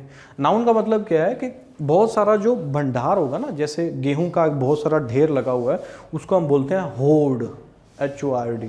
और अगर इसका मतलब वर्ब है तो इसका मतलब क्या होता है, बड़ी मात्रा में इकट्ठा करना, और अक्सर कैसे, छिपा कर, गुप्त रूप से, है ना, to collect and store large quantity of something often secretly. जैसे आपने देखा होगा कि कुछ जो कपटी व्यापारी होते हैं ना, बिजनेसमैन होते हैं, वो कुछ चीज़ें की जो सप्लाई है उसको रोक के रख लेते हैं, मतलब मार्केट में ओपन नहीं करते कि ताकि प्राइस बढ़ जाए और उनका जो माल है वो महंगा बिके, है ना। उसको हम बोलते हैं कि क्या करना, होर्ड करना। जैसे ये लाइन लिखी हुई है ना बच्चे, horde of traders horde sugar, मतलब व्यापारियों के झुंड क्या करते हैं, शुगर को क्या कर लेते हैं, होर्ड कर लेते हैं।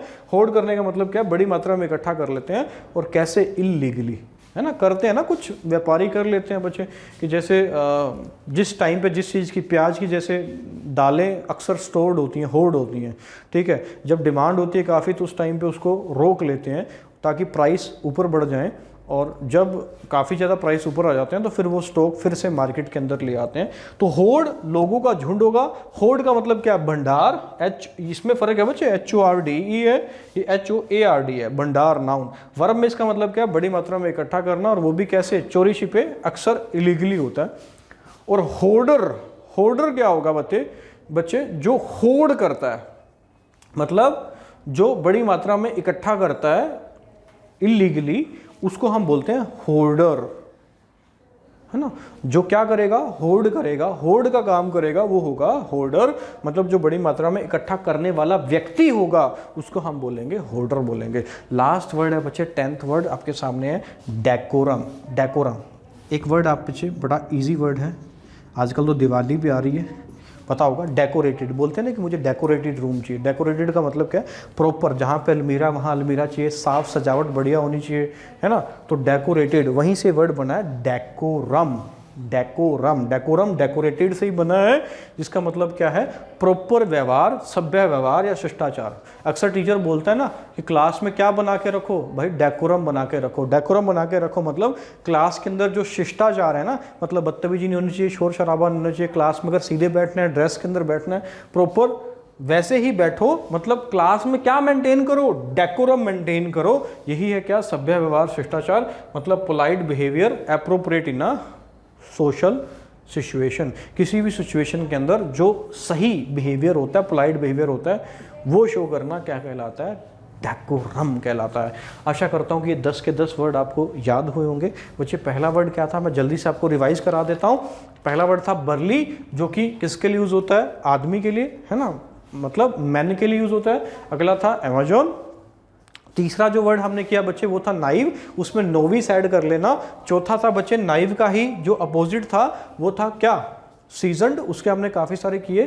फिर उसके बाद बच्चे इंजीनियस है कि जीनियस लोग कैसे होते हैं, इंजीनियस होते हैं, है ना, मतलब क्लेवर आइडियाज़ होते हैं उनके पास, और वो कपटी नहीं होते, इंजीनियस होते हैं। और अगर इंडिया में जीनियस काफ़ी हैं तो हमें अपने यहाँ के फाइटर प्लेन क्या करने चाहिए, इंडिजीनस कर लेने चाहिए। होर्डर हो गया, और लास्ट था 11वां, ये 10, ये 11 हो गया बच्चे, सॉरी 11, तो डेकोरम। ठीक है, आज क्लास को यहीं छोड़ते हैं। अगली क्लास में फिर आगे 11 से आगे कुछ आगे वर्ड करेंगे और पार्ट ऑफ स्पीच के बारे में 1 बाय 1 पढ़ेंगे। बच्चे अगर क्लास अच्छी लगी है तो औरों को भी शेयर करो। इतनी अच्छी क्वालिटी के साथ और इतना डिटेल में किसी ने नहीं पढ़ाया होगा, गारंटी देते हैं इस बात की। औरों को भी शेयर करो कि इंग्लिश ऐसे पढ़ाई जाती है, ऐसे पढ़ी जानी चाहिए इंग्लिश। ठीक है, ये नहीं कि इंग्लिश, है ना, इंग्लिश जो कुछ लोग हवा बना लेते हैं ना कि बड़ी मुश्किल है, अभी हमें तो समझ में नहीं आती। पहले तो दिल से वो निकालो, लास्ट में फिर से पेशेंस जरूर रखना। 6 से 7 वीडियो तक मुझे झेलो। आज के लिए इतना ही, चलिए बाय बाय, थैंक यू।